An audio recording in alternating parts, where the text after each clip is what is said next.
Hi, friends. Welcome to Beautifully Bookish Bethany, and welcome to the final live show of the Mass Effect Readalong. It has been a year and a half in the making. Alexa is going to be joining us. She's running a little bit late. But hey, we don't have all of us, but we have some of us.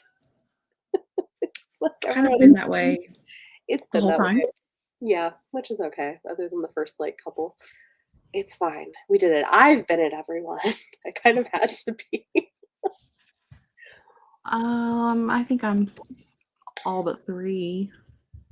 You've been at most of them, I feel like. It's been pretty good. Hey, Jessica. Hi, Priscilla. Welcome. So, Hi. do we want to start with House of Flame and Shadow, or while we're waiting for Alexa, do we want to talk about, or should we do it later, like the big picture sort of takeaways? I don't know. I don't know if there's a better order for that or not. Well, I don't know. Um, It's been I don't think I realized how much would happen in, the year and a half of doing this. I don't think I would commit to this long of a read along again, break it up into pieces by series. I think it would definitely be better to do it series by series and that way if someone wanted to jump out, Yeah. like if you only wanted to read or reread one of them, Mhm. then you only have to, and it's easier to keep track of where the group is at Yeah, versus doing all of them in publication order. yeah. It is kind of fun, though, to also look at all the crossover, which I think is why I did it this way initially, is I was like, I wanna see, all of the intermingling worlds and, where how that all comes together, so it is you're right, it has been so long since we started. We've made it. It's been good. A long haul, huge investment of time, but I didn't. I'm glad people enjoyed it. I mean, honestly, I've kind of enjoyed it too. I feel like the last few months have been like, okay, we're almost there. Let's go. But I've really enjoyed a lot of it. Yeah, kitty. Huge commitment, and have really enjoyed reading all the books like this. I'm really glad to hear that for the people who've stuck around through it. I'm glad it's been a good experience. I feel like I came out of it with a lot of thoughts that I didn't expect to be my thoughts, I guess, at the beginning. And I think, I don't know if I would have ever read them mm, without doing this. yeah, Because I had read the first 2 books of Throne of Glass, and that was it. mhm, And that had been several years ago, and I was just like, "Nah, I don't it's fine." yeah. Like, and then just never really cared to go back. Little did you know. Having the time of my life. Yeah, love it. Really glad we did this. Read two series you hadn't read or finished before. Have loved the reread of Crescent City. Yeah, it's been fun. All first time reads for you. Might not have done it. I really love it. Yeah, I do think the group reading and discussions add a lot to it because I think we're, you know, drawing Yeah. connections and breaking things down and talking about things that we're more critical of and positives and Especially with a series or multiple series where the last book does have that crossover vibe, Mhm. which considering I actually haven't finished Throne of Glass, I don't know how much of it crosses over into that territory, but um I mean, obviously there's a bunch of crossover into the Thorn and Court of Thorns and Roses series, but you know. Yes. Oh, I love this, Priscilla. By the end of Throne of Glass, I was like, oh, okay, I see what all the fuss is about now. Yeah. Yeah. No, I mean, I think there is a reason that they're consistently bestsellers, make they're not everybody's cup of tea and they're not perfect books, but I think they do have a lot going for them. And there is a reason. I didn't dislike them. It's like when there's a series that there's multiple series of and multiple books of, and you just like you it it's overwhelming in a way to like to just kind of tackle it. And I was like, I'd read the first couple of books and I was like, they're fine, and like I had a good time, but there wasn't anything especially at the end of, was it Crown of Midnight is the second book, whatever the second book is. Mhm. Yeah, it kind of feels like a definitive end. Like it, you know what I mean? Like the problems that she was having at the beginning are kind of over, and she's going away. And so it kind of feels like an end, and you're just like, well, there's other stuff that's going on, but like Yeah. that little plot line is over, and I'm cool. Yeah. And so That's really interesting. I think the thing is like when I started reading her, there was only like 2 books in Throne of Glass. It was like I think right before ACOTAR came out. And also it was a long time ago. But like at that point there wasn't all these books to keep up with. yeah, But yeah, I think starting now it can be daunting. Didn't expect to get so much out of them as a fantasy reader. I know they're like symbols of romantasy, but I love the world building. I think it's great fantasy. Yeah, no, I love that. I do think sometimes it's dismissed kind of as not, especially Throne of Glass and Crescent City, I think are fantasy first. They are yeah, romantic fantasy, but fantasy first. I think, oh yeah. ACOTAR is more heavily romance, but yeah. But even then, very Yay. much an even split, more than just like, because I've read Mhm. some books where it's like romance and fantasy mixed together, but it's real heavy on the romance, and they just kind of throw in some fantasy and after Mhm. the fact Yep. to make it be a fantasy. Yeah. Yep. We have not really gotten into House of Flame and Shadow yet. We've just been kind of talking about like overall thoughts about the process of reading all these books over the last like year and a half. Got So, how are you?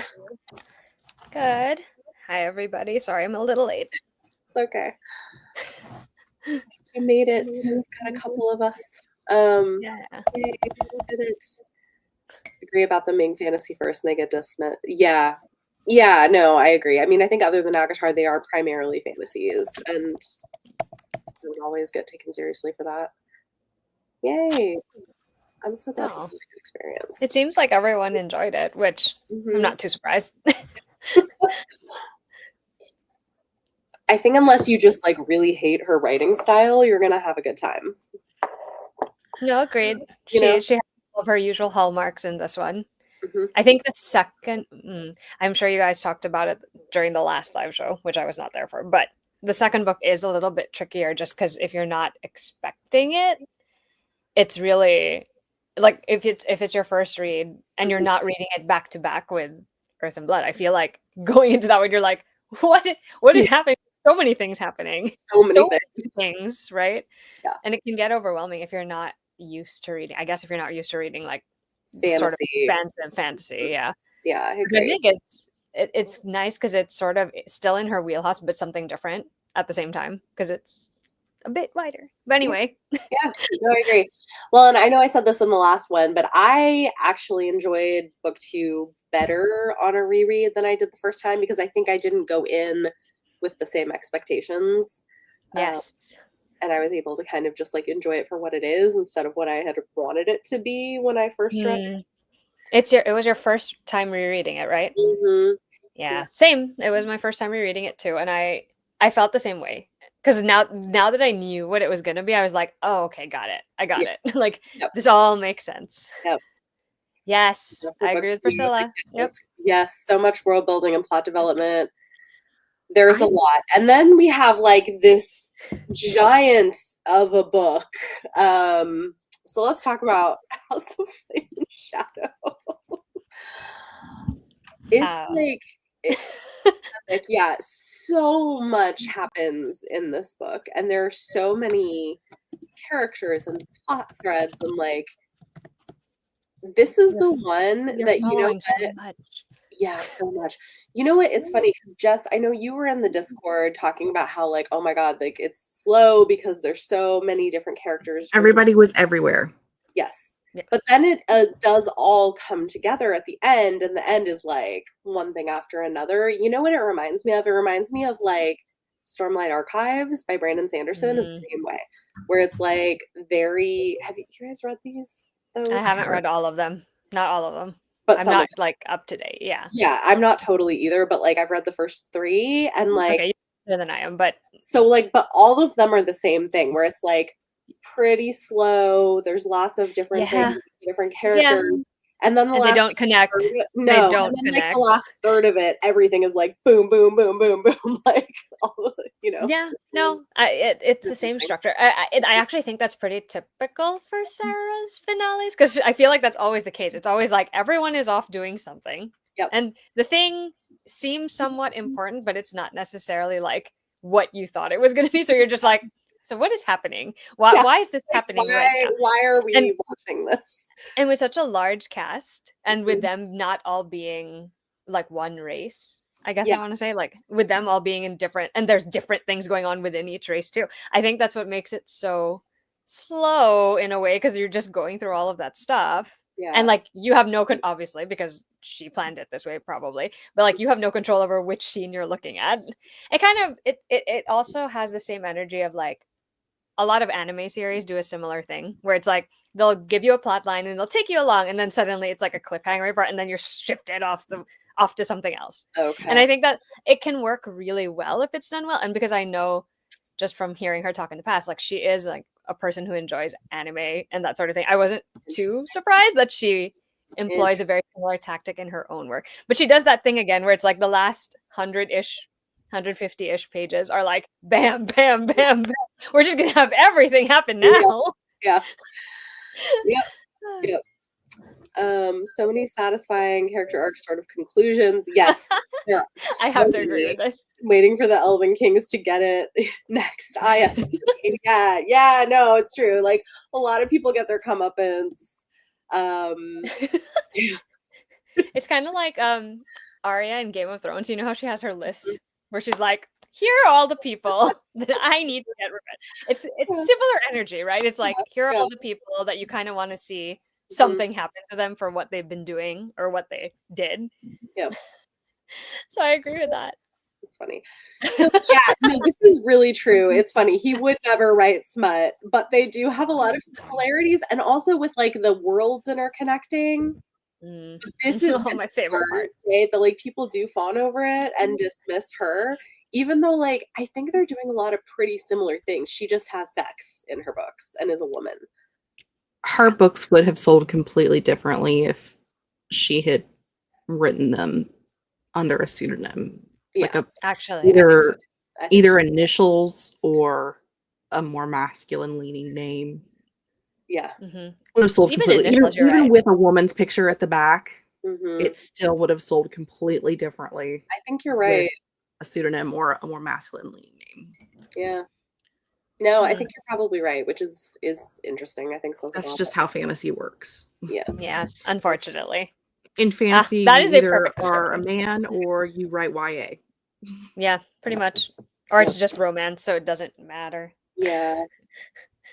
Well, and I think that's, I mean, as someone who hasn't read a lot of romantasy or any, I think, I don't think I've read anything that I would consider a romantasy novel, but I feel like that's why romantasy has the following that it does have, because it is a place for women in fantasy to write. Yeah. Yes. Yes. And to still be considered popular, because they can't compete in the primarily fantasy space because men don't want to buy books by women. Right. Or unless they have sort of like a name that's like more gender neutral or like, it's interesting. I mean, I do think our friend Robin Hobb. Right. Yes. Which I love Robin Hobb. She's incredible. Me too. But yeah, this I think is interesting. I kind of agree. What's funny to me is like I feel like her romance is like a little overhyped. But you know what? I might have to agree with you there. You know, like I feel like her romance writing is a little overhyped, but I feel like her fantasy writing is underrated. I could see that. Her romance writing itself, because I think she does a great job with relationships. She does a good job, but it's like people talk about it as if it's like, oh my god, this is like it's the end all be all of something. Which I'm like, okay, I mean, it's good. The sex scenes of it all. like having heard for years that like her books are so like people are like, oh, there's so much smut, and people are like writing out specific page like these are the pages that you need to read and blah blah blah whatever. I'm just like, it's a 2-sentence sex scene. Like it's not like I read worse than this when I was 14. Yeah. I mean, Yeah. let us move on. Yeah. Yeah, which it is interesting. You know what I think about sometimes is like books that sometimes get talked about that way. Like, okay, have you guys ever read like Kushil's Dart? Yes, I love that first trilogy. So yeah, same. They're incredible, but like I feel similarly about that, where like that is incredible political fantasy, but all anybody talks about is the sex scenes, and there are a few. But they're only a few. There's only a and few. It's like they are long fantasy books. Like, yeah, that's what I actually found the most interesting when I started, because that's what I knew about them, right? Like I also was told like they're a certain thing, and then when I started reading, I was like, no, this is like court intrigue. This is politics. I like, and the thing is, all the sex or smut scenes in that one, they serve some sort of purpose because it informs the main character and what she decides to do. And I'm like, you know, I'm like, I just find it interesting. But I agree that, you know, I find it so interesting that what people latch onto with Sarah's stuff is really the romance. And like, which is not to say like obviously there are some of her romances that I really love and some that I'm like, oh, that's great. Yeah. But it's not like the only thing I love about her work. It's not the main thing either, generally speaking. No. Like it's not. Like I actually prefer the character relationships in general. Like it doesn't have to be the romance. It's like to this point with Akatar, it's like, you know, the night court fam. You know, like, you know, even in this one, like the ensemble cast that ends up assembling at the end of Flame and Shadow is pretty great. Like as a unit, like as a whole. Yeah, there are romances within the unit, but and that's also fine. there's friendships and there's found family and like all of those relationships I think are done really well. Yeah. It's a shame that like to me sometimes that other people won't get to see the other relationships because they just think, oh, that's more romance centric, probably not for me. I'm like, it's really not though. Yeah. This series especially, literally a part, and I can't remember, it was towards the end where like Bryce literally was like, it's about the friendships we made along the way. You know how we say that, you know, when we talk about reading these books, like it's not about the journey, it's about the friendship we made along the way. Yeah. It literally says that. I laughed so hard. I was like, wow, okay. It's right there for all of us to see. So I mean, it wasn't wrong. Not wrong, but it was just, right? it's funny because we talk about like, you know, when you like buddy read a terrible book with friends and you're like, it was a terrible book, but it was about the friends we made along the way. They're just like, we had this terrible time and had to defeat together this entire race of beings. It's about the friends we made along the way. That's it. Or trauma bonding. I mean, really, that's what happens in a lot of her books. They end up trauma bonding. They really did. Truly. Right? This one, I feel like there was so much trauma bonding over different things. Yeah. I enjoyed it. I feel like the first time I read it, I was just like, it felt like a fire hose of information, you know? Especially the beginning. Yeah. I feel like the beginning was rough for me. Yeah. The entire part one was just not, for me, it's the thing where I start to love a book because of the characters and like the way that they're interacting with each other. And then when you start this book, like the characters are not together. The people that you're used to seeing interact with each other are not interacting anymore because they're not together. And so it kind of loses that fun. I also had a very, I know I mentioned it in the Discord server, where I felt like Ethan was this book's Therian, where you're just like, I don't even care about those chapters. Like, can we move on? What is he doing? Let's, you know, it becomes important eventually. Right. But the process of getting there for me as a reader was just like, come on, let's do something else. Anybody else, please. Yeah. It's just terrible because I love him as a character, but same. Yeah, it was a slog. Yeah. It's just because it's so much in one last book. You know what I mean? Like it's not spread out over a series. So now we're just like in one book. We're like, and we're getting so much background information in that first part, which I kind of love, like, I think it's interesting, but I do think it slows it down. So I think this is interesting. It's just a lot. It's a Yeah. lot. It's a weird way to get all of the information too. Like everything Yeah. that we got in the night court was a weird way to get the information. Yeah. Yeah, So that I was gonna say, this is the other thing about this book. I feel like a lot of people were expecting way more stuff to happen in that, world crossover. There And are when there's a lot to me, there's a lot that happens already, technically, but it is a lot of world it's building stuff, to be yeah, fair. a It's it is. literally just like, here's the lore. I Let think me and it hand was it it's to also a you. lot it's very like a lot of, like, minimal setup amount of Yeah. for whatever's happening next, I feel. yeah. I mean, I still enjoyed it, but like I know there I are can theories that she at one point had a draft that had more in the night court and then, like, sort of scrapped it and decided to I do can it. see why though, because I feel like we would have all just hyper focused on that Yeah. and been like, okay, but we want more of that. Yes. Yep. Because we already love those characters, so we're all just like, more, more. Yeah. So I mean, and it makes sense given that this is not about them. Yeah. This is Yeah. about what's going on in Midgard. Yeah. Um, Jessica, I love this for you that this time you actually yes, got all the references because you had read the I other love that. series. Yeah, Yes, there's so many good ones in this there book. Like are. so many good ones. So let's talk about, like, because I do want to talk about the crossover with Throne of Glass because I know, Jess, you said you're Yes. clear on that.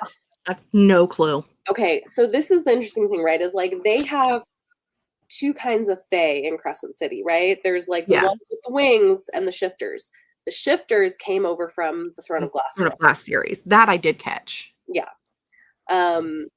And there's like who there's a connection to Lydia is the one with the connection to right. Terrasen specifically Yeah. because her bloodline. It's alluded that she named her kid Mhm. right after a king in that Mhm. bloodline, and it's Yes. Brennan. So Yep. if you've read the other books, you're kind of like, Yeah. I know who that guy is. Yeah. Yep. Yep. I got it.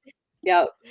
And then I think, doesn't Ethan also have, well, okay, I don't know if this is an actual thing or if I'm remembering it correctly because it's been a hot minute since I read it, but Ethan has some sort of ability that kind of reminds me a little bit of the wild magic Dorian has. Just a little. Well, yeah. Yeah. Doesn't he have like this extra thing that's not related to like the wolf stuff that Right. he Yeah. suddenly is sensing that he's got? He did have a power that they were because They couldn't explain it, right? That was they the weren't sure why a wolf would have that kind of power. Yeah. exactly me sensing a plot point for a spin-off. Let's go. Yep. Right. Yep. Well, Yep. and they also um the other werewolf that we hear a lot about at the end, Perry, who Mhm. is the like Omega of the group, he talked a lot about her power shifting Mhm. Oh yes. from Yeah. when she first took the antidote to afterwards. So I feel like that's gonna play something later as well Yeah, because I think they into what the have bloodline is. I agree, and that they have these, like, elemental powers that had been suppressed. Yeah. So we're gonna find out Yes. more about that, I think, which is I hope interesting. so. So I think we will eventually. I I think feel like so. there's still unanswered questions because also we didn't see Juniper or, what's her name? Fury. In this at Yes. all. Oh, true. And I feel like They there's obviously did, some but questions. not Barely. hardly at all. They were And I feel like there's a lot of, like, open questions about Like that. Tharian and his little situationship Yeah, that has a too. lot of unanswered questions over Yes. there. So Hypatia like, now this too. is why, like, what I said, which I think is true, that this I think concludes Bryce's story, yeah. Yes. but not everybody's story in this world, you know? Yes, that's how I feel. Yeah. Yeah, agree. Yeah, they were just present when they were gathering everyone together, kind of. It's pretty much the only time we That saw. really was an odd choice to me because of um how powerful the other friend was, like how Oh like yeah, Fury. afraid everyone Yeah. was of her. For them not to use that more than what they did, I felt was an odd choice. But I mean, I guess you can't use all of the characters. Or I guess they were just going to be the rear guard, like the last resort Uh-huh. for Yeah, to protect whoever was left. Maybe. yeah, I mean, logically, then they would only need one person versus like an entire army to defend. Right. If she's really that, all power. It Right. kind of reminds me of how they also use Amryn that way, where she Yeah. tends to be like their, all else fails, there's Right. Amryn. Yeah. I'm like similar It does have energy, that vibe. Yes. Yeah. right? Yes.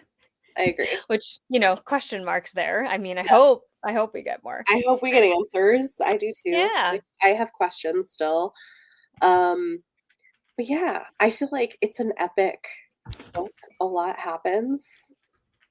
And Once all of the once the reveals start, like once you see like them turning the tables on people and finding out all of these things or dropping like, oh, I just found out this. It's this typical again avalanche ending where it's like, okay, here we go. Yeah. And it just goes down. Boom, boom, Like boom. it just keeps going Yes. Yep. until you hit the ending. The avalanche ending. Yeah, 100%. I also think like the geez, what was I gonna say? It was something else about the Throne of Glass world. Oh, I just lost it. It'll come back. It'll come back. It's I'm fine. sure it'll come back. But there was like another question. Oh. So I do think it's interesting that like all three worlds you have people who can essentially do winnowing. Yes. Yes. So I do think it's likely that maybe at some point in the past there was also some kind of a connection between the Throne of Glass world and the Akatar world. So I think there's been some crossover in the past. And then there's still open questions about like hell, where I kind of think I want more of hell. Yeah. But like I kind of think hell is where I can't think of anything words right now, but the villains from Valg? Glass. Yeah, the Valg, yeah. those guys, Valg. the brothers. Yes. So I think the Volg were probably from hell. That's what Yeah. I think too. I get that sense that there's something going on there. The old gods were the Asteri. Yes, I can see this. I can that's see my this theory theory. being. I kind of think. Don't they also like at some point mention? I feel like they mentioned something about like the word of creation or the cauldron of creation also, and it's specifically tied to her real name, which is Word. And I was like, word marks. Yeah. I was like, here we go. Yeah, that There's they more do synergy, specifically right? mention Have that 8-pointed star in like everything. Yes, the 8-pointed star, right? Yeah. And I do think it's interesting that we find out about like the Dusk Court. Yeah. Oh, yes. Yes. That whole thing. Oh, I agree about that, by the way. The torture was kind of hard. Yeah. Like it was really emotional, but like the way that I referred to it the first time I read it, I was like, this is the worst bachelor party in existence. Because it basically is. Yeah. I'm just like, this is the worst. This sucks for everyone. Yeah, it's pretty terrible. They all three worlds have humans. Mhm. And that to me says that they all had to have been connected at some point. Because they all have like different magical beings, but all of the magical beings have different forms of magic to an extent. Mhm. Yeah. But humans exist in all three. Yeah. So where did the humans come from? Yeah. You know? Well, and maybe Midgard. I mean, I think there's a good argument to be made that Midgard could be Earth. That's my thought process. In a different Yeah. It's us, 20,000 years from now. Mm-hmm. In the realm where this Earth still exists in 20,000 years. Right. So true. We colonized all the planets. I mean, seems and then we got there and we're like fucked over because they're way more powerful than us. It seems about right. And we deserve it. Oh my gosh. I won't disagree with that. Forget we're trying to colonize other planets. Oh jeez. What was I? Yeah, I mean, I also think we learn a lot about Jessica's history. Oh yeah. Yeah. Which is interesting. And I think that too, like, is it supposed to be tied to sort of like almost like a Library of Alexandria type situation, sort of, right? Yeah. Like she was the keeper of these books and this priestess who'd been cursed to like be young. I do think that whole thing is really interesting. I kind of want that backstory. I'm not gonna lie to you. Yeah. I mean, we got a little bit of it, but not much. Yeah. Mm-hmm. But that she sort of like ultimately, like, she seems like a hard ass, but she ultimately like sacrifices herself Yep. Yeah. for, yeah. And it's her and the Asteri and um the water queens, because one's, an ocean queen and one's a river queen, seem to all have been around 15,000 years ago, which is wild. That's a long Yeah. time to be alive.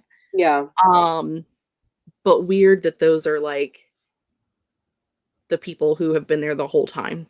Hmm. Things that have been there the whole time, however you want to call it. But Well, and that there was like magic that existed in the sea before yeah, the Asteri came. Ugh. Right? Like that's so, So fascinating. yeah. What is this? There's so many tidbits, right? Like the whole thing of like, oh, they moved from the tides to like putting this virus in the water, and like I'm Yep. just like, this is, which makes sense with like the increased technology that you have in Crescent City, that they're using like a mix of technology Of and stuff. magic. Yeah. It would make sense if there were a lot of different influences also, given what we are thinking is the origin of this world. Yeah, I would agree. I love 100 already feels so low. we get another Middengard worm in this one. And when Bryce is talking about it, they're like, "Wait, we're in Midgard. Did those things come from here?" Like, could you imagine if they just like pop up somewhere, like in the middle at the end of the story, and they're just like one of them just pops out of the ground, like hello, Casually. casually. Like, Was it I'm them here. hanging out with the Pegasi? It was like just underground Yeah, the chilling. Pegasi. That's so, it's so random at the end. It's so, yeah. Where the fuck did the Pegasi come from? Like, I mean, underground, but like They're fun, I guess. I mean, it was hilarious because of like her obsession with the little Pegasi as a child and even as an adult. And then all of a sudden, yeah, She's like the proud owner of thousands of actual it's kind of Pegasi. hilarious. It was Like a silly, really funny but part. funny. Like I actually Like- laughed Jelly out loud. Jubilee brought to life. Yeah. in the flesh. Yeah. No. That, I guess. Oh my Ugh. god. Yeah. It's, But yeah. who would have thought that would come back around? Yeah. Like this Not weird me. random thing from the first book, and you just like randomly it comes all the way back around. This is I like that it interesting. only came around at the Like, end. I saw the foreshadowing of the Pegasi. Like, it's good. It was there, but it was such an odd, like, for him to call at the end and to be like panicking, and you thought that like something major was. I mean, I guess if I saw winged horses fly out of the ground, I also would be confused and terrified. But it was like you thought like something bad, like somebody else came in and was like killing everybody or something, and he's just like, they're just popping out of the ground. I don't know what to do.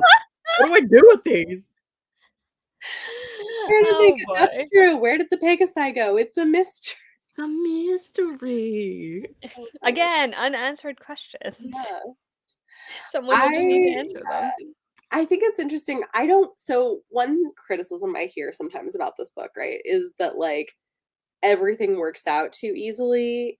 Is anyone else bothered by that? Like, I'm not really bothered I'm trying by. to like, okay, I'm not bothered by that either. The only thing that I sometimes just look at and I'm like, okay, that was a little Yeah. it's a little is the part where she's floating away and suddenly this entire human chain, forms itself. Yeah. I mean, the Okay, power I mean, of like, love.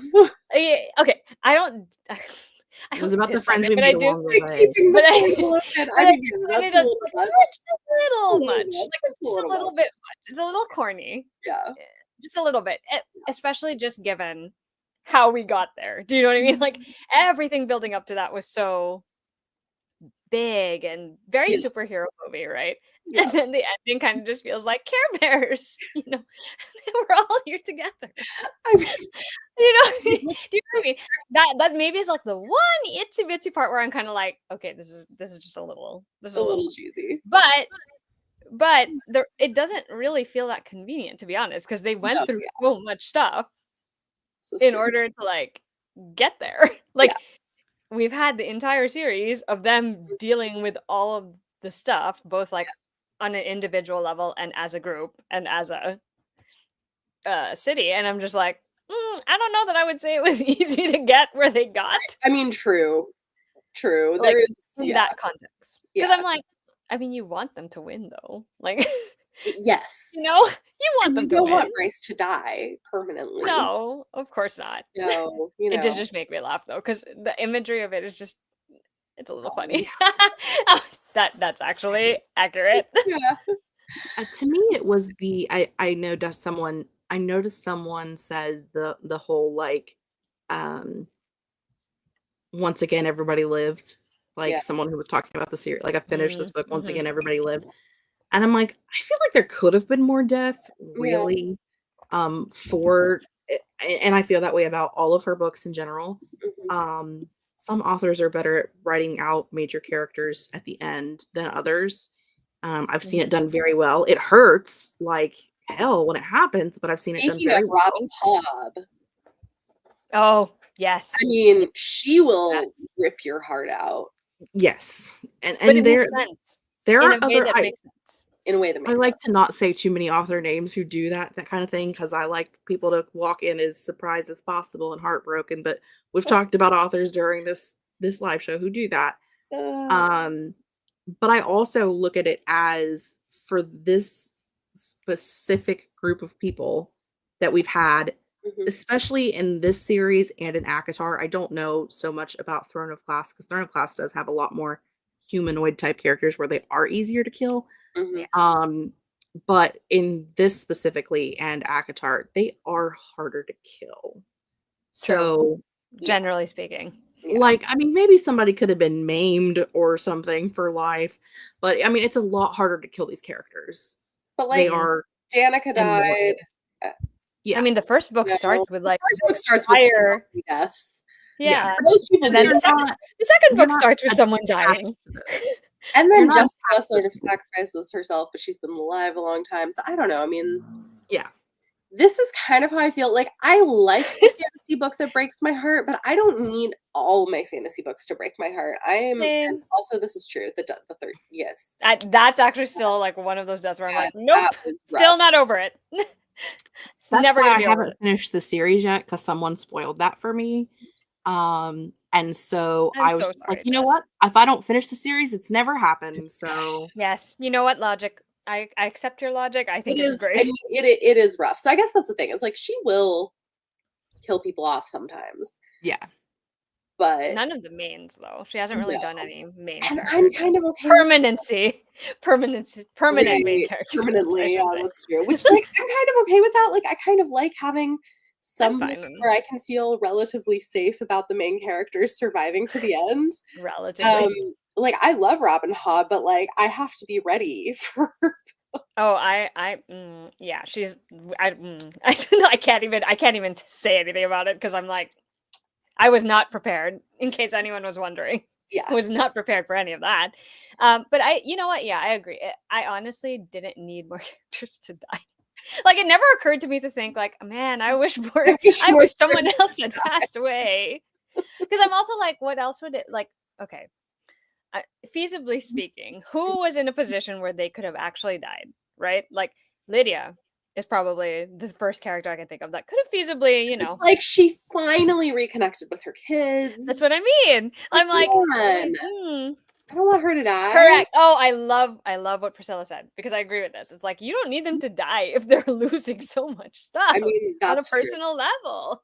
Do Because we it's need also character deaths when we know people? Yeah, right. it's true, because they are It's like losing an a lot. emotional impact thing, right? Yeah. Yeah, Also like, true. people will make Also, mistakes, terrible if decisions, Lydia had actually and died, they I have would to have live with the lost it. consequences. Yeah, that's true. And, like, a lot of villains died. Yeah. Theron and Ethan are rolling in consequences currently at the end of the series. They're gonna have to deal with all that in Yeah, spin-off. Like, poor Ethan's living with consequences of he's in charge now, and he didn't want that. I know. He's like, well, I just guess wanted I'm to in play charge now. Sunball, He you just I know? wanted just to want to live hang a out and be a very dude bro, and happy suddenly I'm life. in charge of an entire species of people. Cool. Not what I signed up for. Not what I was going for, but okay. Poor Like, Ridiculous. come Ethan. on, and then I had to, like, kill the one Okay, person who I but thought I did do the job for me. but I do love I really enjoy Ethan's friendship with the other guys. Like I enjoy their little frat pack group Yeah. because I Oh, just yeah. find it so funny. Like that dynamic of I like him, do Darian, and the Fae boys. I'm like, all right. I do think it's hilarious that he's so in denial about his ability to lead that he's like, "How about a Reaper? Yeah. I'd lead the And pack." let the I'm like, Reaper be in charge. dude, you are no. Like anyone but him. Clearly running away from responsibility the entire time. Obviously, yes. I mean, Like everyone it's already saw weird. it, and he was like, "No, not me. I'm no." I do love her crushing Micah in the first book. Truly, that is excellent. Yeah. Everyone died as the villain-wise. Everyone died as they should. They should. in- in Hope Villains did not survive. Okay. I mean, they do still have some villains going on in this world, and that's why it's, feasible that it's not over. Uh-huh. Yeah. Because the But they're like archangels are all still there. the what? And the archangels are also there. True. And like the And Viper Queen. Viper Queen. Yeah. Viper Queen is still there. She's an interesting The Ocean Queen is technically kind of antagonistic towards most of them right now. right, yeah. Well, they did kind of fuck her over a little bit. a little teeny bit. Just a teeny bit. Teeny bit. But I mean, they do. Ideally, the archangels were happy. Like Mhm. theoretically, we think the archangels were happy with the situation that was going on. Yeah. And so now they are going to be the ones that there's kind of like a power struggle for. And then like the lords of the Fae are not happy about this new situation that Bryce has put into place. Mhm. Oh yes. So there are people who are maybe not be like the new big bad, but definitely be antagonistic characters where this world is not, it's not just all Agreed. magically solved. I agree. That's true. I agree. And I appreciate that. Yeah. I agree. I like it because the next series is definitely going to be like, here are the consequences of the choices you made, because it's a happy ending for some of the people in this book. It's like already a happy Like ending, less right? than democracy never goes smoothly. Right. No, especially if the other people don't want it. So like we're just gonna have a giant power vacuum and try who's to going to make step it in? work. So yeah, I mean, like I think what comes next is interesting. I really like the Viper Queen as a character. I would Me like too. more of her. I think she's interesting. She's been a presence since the first, Yeah. So, and even since then, there's always been something like, there's more to that story. You just don't know what it is yet because it's not important to this Yeah. main story at this point. And I suspect that she knew Ethan needed a shove. I And mean, she I was think like, everybody in Midgard knew that he everyone knew, needed but a she shove. was like, okay, well, I'll just like pit him against her so that he doesn't have another option. I think that if we were like putting her on the D&D scale, she would be chaotic neutral. Like she's Yeah, I not agree. good, she's Yes. not evil, but by God, she is chaotic as I heck. agree. Like you don't know what's gonna happen next with her, and Never. it's just gonna be a fun time. Yeah, which is great, honestly. Yeah. I would like to see more of that. Thank you. I'm sure we will. Yeah. Okay. Given like One plot hole that I was like, hey, when she like took her parents to go hang out with like Nesta and all them, I'm like, what about the adoptive brother? yes, Where did he go? yes. It's not really a plot hole. She does talk about it. Does she? Yeah, because she don't they have a conversation after and mention the brother? She has a conversation when she first does it internally. Bryce does, where she says that she knows that her mom and dad will never forgive her for not taking Connor there as well. But had she taken him there to the wall of hell, her parents would have known something was up because she wouldn't have put him in that level of danger for no reason. So she does mention that. You were paying closer attention to this. At that moment in time, I'm go? sure there are other things that I missed, but at that moment in time, I did catch that. They did. She I did was talk like, about that. wait a minute. Where did he go though? is my He was on question. the island With Fury and them, right? with All right. I guess he was with her other friends, Fury and Juniper. Okay, then yeah, it and makes Juniper. more sense then that she would have left Fury that does there. yes, Yeah. Because that then, does actually of make course, sense like then. her mom knows who Fury is too. So Yes. I feel like at least she could be like, I made sure someone was with him. Yep. And that one angel guy who was Danica's mate, like that guy was there. He was Oh in charge. yeah, Baxian. So Yeah. she was like, she left a group of powerful people there to protect him. Mm-hmm. Yeah, and probably a lot of that was to protect him in specifically. Yeah. But yeah, sure she does she mention that like she took her parents there as bait, essentially, as like as a trade. They didn't know that that's what she was planning to do, and she knew that if she had tried to take Cooper there as well, they would have been like, "What are you doing? Yeah. Yeah. You're not going to put him in this kind of danger." Yeah. Got it. That makes sense. Totally wild to me though, to be like, "Hey Nesta, here's my parents. Can I have that?" I know. It worked. You know what I like the best though, when she goes to get like trade back, like her mom just, has bonded with everyone over there. They're like getting along. Of Like course she they're has. literally like So her friends. mom, I love it. And like even the dad is like, oh, now he and Reese are like bonding over stuff. Yeah. Him and Reese are bonding over having children and Who are like being a overprotective little dads. And the mom's reaction being like, Bryce, Adelaide, Quinlan, we have to talk about this. And then she turns back to Nessa and she's like, Nessa, it was so nice to get to know you. And I'm just like, okay, this Sorry, seems my very daughter is awful and that she came in here and ruined all of your things. It's kind of hilarious. I love her mom. I've always enjoyed her mom as a character. Like she's just great. She's such a mom. She really very is. much a mom. Like in the best way, because she managed to mom friend everyone at the night court. Yeah. But specifically Nesta, who is notoriously hard to be friends with. Probably needs it. So yeah. I think it will be interesting to see the next book of the Night Court world and to see how that impacted Nesta. Yes. And because I'm sure it did. Yes. I'm sure there will be so a excited. long-term impact. Yeah. I'm so especially excited. because she had such a terrible relationship with her own mother. Yeah. I feel like, well, and Bryce also left both the sword and the dagger there and was like, Nesta has that 8-pointed star on her, and I feel like maybe she's gonna need this in the future. So why don't you go ahead and keep both? I was like, oh, you do feel that way, do you? Nice to know. That's where we're going next. Okay, thank you. Yep. Yeah, it's definitely setting us up for something. Oh, I just need it already. And like there are like theories too that we're gonna go back to Terracin, which I hope we do.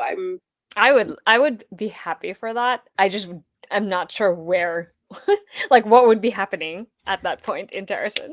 I don't know. People are theorizing that though. I mean, I would love to go back to again, because I haven't finished that series yet. I don't know that there wasn't really like a crossover that tells us that the time frame was the time frame. What is there? Yes, there is. But it's from the other two series, though, together have a crossover, correct? They both have crossovers. Okay. So I think I don't think this is a huge spoiler. But there's a brief scene in one of the books you haven't read yet where Aelin is traveling. She's in a situation. I know she's falling through universes, and she sees. She sees the Nathian. No, yeah, she sees the and she sees the night cart, and then she sees the night court, and she sees them her Feyre pregnant.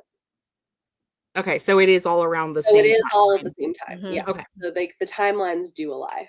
Yeah. So there is a possibility. Yeah, I could see. I knew that there wasn't anything in this one that was like a major like timeline crossover point, but there could have been something between the other two, and because we know that the second two have a timeline. Yeah. Because we hear about Nyx being a baby, and so we know like about where that's at. Yeah. So yeah, no. So we know that like basically the end of the Throne of Glass series is taking place like during Court of Silver Flames. More or less, yep. All of these books take place in about the same decade. Yeah. Yeah. So Yep. Yeah, because in this one, Nyx is already a baby. Like he's already here, right? Yep. This is Yeah. the whole Yeah. This is the whole thing. So it's a little bit so basically if anything it's like Throne of Glass and Silver Flames and then a little bit after is Flame and Shadow. Yeah. Yeah. Oh, man, I'm so excited for that too. Like to go back to Mhm. ACOTAR world just because I want to see what happens now after Silver Flames because it's still again more unanswered questions. Also, I understand how people who hadn't read all of them would be mad, or people who don't like a series crossover would be mad for this book specifically, especially the first part where she's in that world. Yeah. And then later parts as well, because I feel like you really do. I don't think you would have had to have read it to enjoy it, Mhm. but you're definitely gonna have moments where you're like, I feel like I missed an entire book. Yeah. Because you did. You missed the whole series, actually. Yeah. pretty much. Some people were really upset about that and getting spoiled for it because I think at the beginning they were pretty careful not to use any of the stuff for promo, and then at some point they just gave up. Yeah. And they were like, "Yep," and then everyone was like, "But Yeah. but why?" Yeah. Well, I feel like they started talking about it after, like at the end of the second book. As someone who hadn't read anything at that point, I know at the end of the second book, people had started saying, if you haven't read the other series, stop reading this series, Mhm. go back and read the other ones, unless you want to be spoiled for things that happen. Like people started telling you, like flat out, like Yep. if you have not read the first two series, you need to read them, or you're going to be spoiled. If you don't care if you're spoiled, Or then at just least read the one. ACOTAR series. Like I think you could Yeah. get by without reading. You Throne can, of Glass, Yeah. But That's what my husband I did. suspect that whatever is coming next, you probably will need to have read Throne of Glass. That's what Yes. Oh, I think so too. So, because that's what my husband did. I was like, I remember because he enjoyed Earth and Blood, and then I read Sky and Breath first, and I was like, oh no, you can't. You have to go back and he did. Which funny story. In the end, his favorite series is ACOTAR. I was like, well, aren't you glad you read it then? Yeah. But yeah, so for him, like the impact is different if you've read at least ACOTAR. At least Yeah. ACOTAR. Yeah. At least ACOTAR. I think you would have to. Yeah. If you 'Cause it got would to be the so end, if you kinda got sad. to the end of the second book and you read that part and you were just like, okay, this doesn't make a lot of sense. But I don't feel like it ruined a lot of things. Yeah. Like I don't feel like there was like a bunch of spoilers built into that end of book Mhm. two. But if you then didn't go and read ACOTAR and then went ahead and read book three, then you had plenty of spoilers. So Yeah. No, I mean, okay, Jessica, actually, I do know people who only read Crescent City, Mhm. and they were fine. In their case, what happened was they were curious, so they went back and did the rest. Yeah. And that also turned out, for the most part, as far as I know, well, because Yeah. then they were just like, okay, this is a finished series. I can read that, Yeah. and then I can also read this other series. Right. I think it'll work either way. I think it'll just feel different for someone Mhm. who's read it versus someone who hasn't, and not in a like one is better than the other. No, not anything You like just that. It like was more know just a like little bit different. more going in, but I do think it's different. It's kind of like Marvel movies, right? If you skip one and then you watch a movie and they reference the one you skip, you're kind of just like, what? And everyone else is like, oh, Yeah. you know, Yes. that's basically all. It's just an emotional difference. I think that's all that and it you're just is. like, you know what? That's probably from the one that I missed. Yeah. It's fine. Yeah, and then like if you're curious enough, you'll just be like, okay, I'll go back and watch it. Yeah. There's It'll enough be cool. context clues. You know what's And going then on. and then you can reread it all over again and be Yeah. like, oh, this is so fun. Yeah. If you like that sort of thing. I know some people like hate crossovers, which is fine. I love them. I think it's fun. I love all of I think the it can be fun. Yeah, connections and Easter eggs, but I think it want to can know be ahead really of fun. time. Like I want to know that there's something else that I should read first. mhm. And that doesn't mean that I will Yeah. read it first. I just want to know that I should. Right. Just so you know, like, oh, okay, maybe it was Like from. I give myself, I want to have the option. Yeah. Yeah, and I think I mean, that's a good attitude to have towards it. like book spoilers don't typically bother me Mhm, unless it's like the whole plot point of the whole thing. mhm, Um, but like because I reread books. I've rewatched the same movie hundreds of times. I still enjoy it every time that I watch it. mhm, Mhm. Um, so spoilers don't really bother me. But if I should like if my experience is going to be better having read something else first, let me Mhm. know so that I have the option to then choose mhm. to do that. Yeah. Yes. Yes. No, I Yeah, agree. I agree. I enjoy it though. I agree with Bethany though. I really enjoy. I really tend to enjoy crossovers because I just get such a kick out of them because I'm like, Yeah. yes, I know where that's Yeah. from. And It's if it's fun. something loved almost equally, Yeah. then it's even better because you're just like, ah, I got to see them again, and it's just a good time. It My is such friends are back. yeah. It's like, Pretty much, that's how it feels. I love this. No, yeah. I think it's fun. Well, and I think she does a good job of stuff like that, even in smaller ways, like characters from like the novella or like the short Mm, stories showing up in later books in in the Throne of Glass series, like stuff like that too, which yeah, is no, I fun. think So so. it's like if you've read the short stories, you're gonna get more out of those cameos or whatever than if you didn't. And Yes, I like that. and it's just fun. It's a good time. And then you can play Clue Hunter and be like, this might be a connection and this way. Yeah. Which Yeah. for some people that is also a fun time. Right. Like for me it is. I know some people are like, I don't want to do that. I just Or want to they just don't care. Yeah, read. which is They don't fine. care. Like, which is fine. You don't have to if you don't want to. You can just read And it I and think enjoy it. it's But I think enjoyable even without doing that. But there's also like similarly, I also enjoy doing that. So sometimes reading, I'm like, ooh, I see it. I see where it's going. yeah. It I can be a still fun time. remember like the first time when I realized like, oh shoot, like more people are winnowing. What? Like this is like a thing. So yeah. And it just keeps happening with her books. It's like she'll, randomly mention something and you're like, wait. Yeah. Like, I know. I mean, Throne of Glass was like a smaller scale example of that just within the series, right? Because You know it's what like I if think? you I think Sarah J. Maas would be a good author for Swifties because they're also it's always Easter eggs. Yeah. And they're just there. Like it uh, doesn't the short story collection in particular, for example. It's like if you don't read it, whatever. You could actually get away with not reading it because you yeah. know most of the stories later anyway because they'll just tell you like in a sentence, Yeah. this is what happened. Right. Yeah. But it is more fun reading them and then Yes. realizing at some point you're like, wait, Yeah. I know exactly how Yeah. these guys relate to each other. Like, Yes. it's just fun. And it happens with every reread because I reread Throne of Glass in particular so many times. And Yeah. I'm still like, oh, I love I this got one. it. I Easter did egg hunting.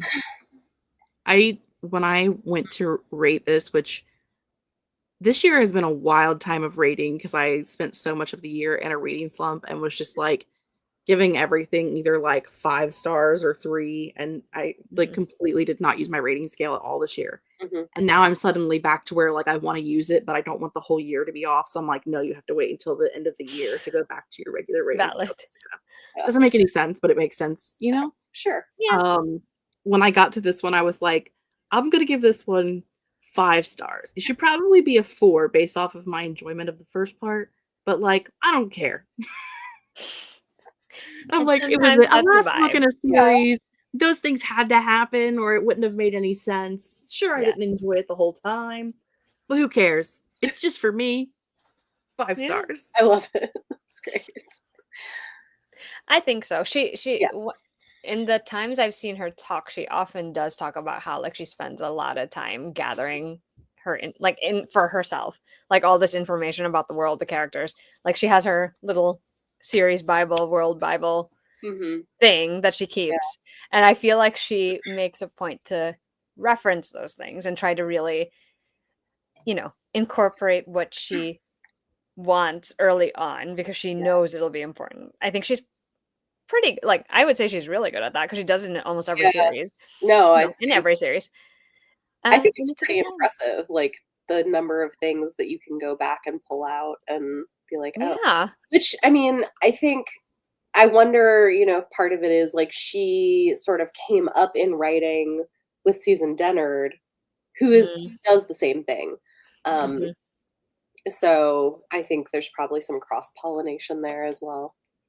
Well, and she's not had to retcon very much, if Yeah. anything at all, from what I have read, where No, not something, really. has to become something else to make the story work. I think she has had it mapped out in her mind well enough the whole time that it all makes sense. Yeah. Yeah, I think so too. I think that's just how her brain works, which is pretty awesome if you think about it. Mhm. The notes she would have, like, as someone who has written in a fantasy world and has just I mean, I have my original binder where everything was on paper and it's like Mhm. this thick of just like and we're talking like these notes from 20 years ago. And I can't imagine having three worlds where everything is interconnected and like having to know thousands of Characters, years of timeline. backstory. Yeah. And Yep, and the Yeah. character that is stuff and the You have wild. to love it.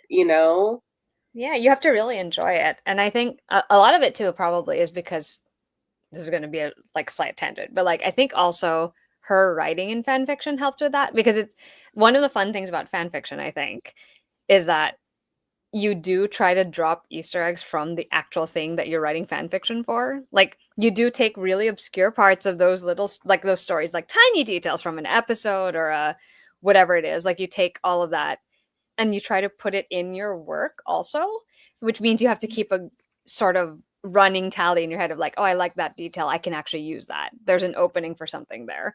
So I feel like it's a good starter practice. And then, like, if you're developing your own world, that obviously gets way more extensive, I think.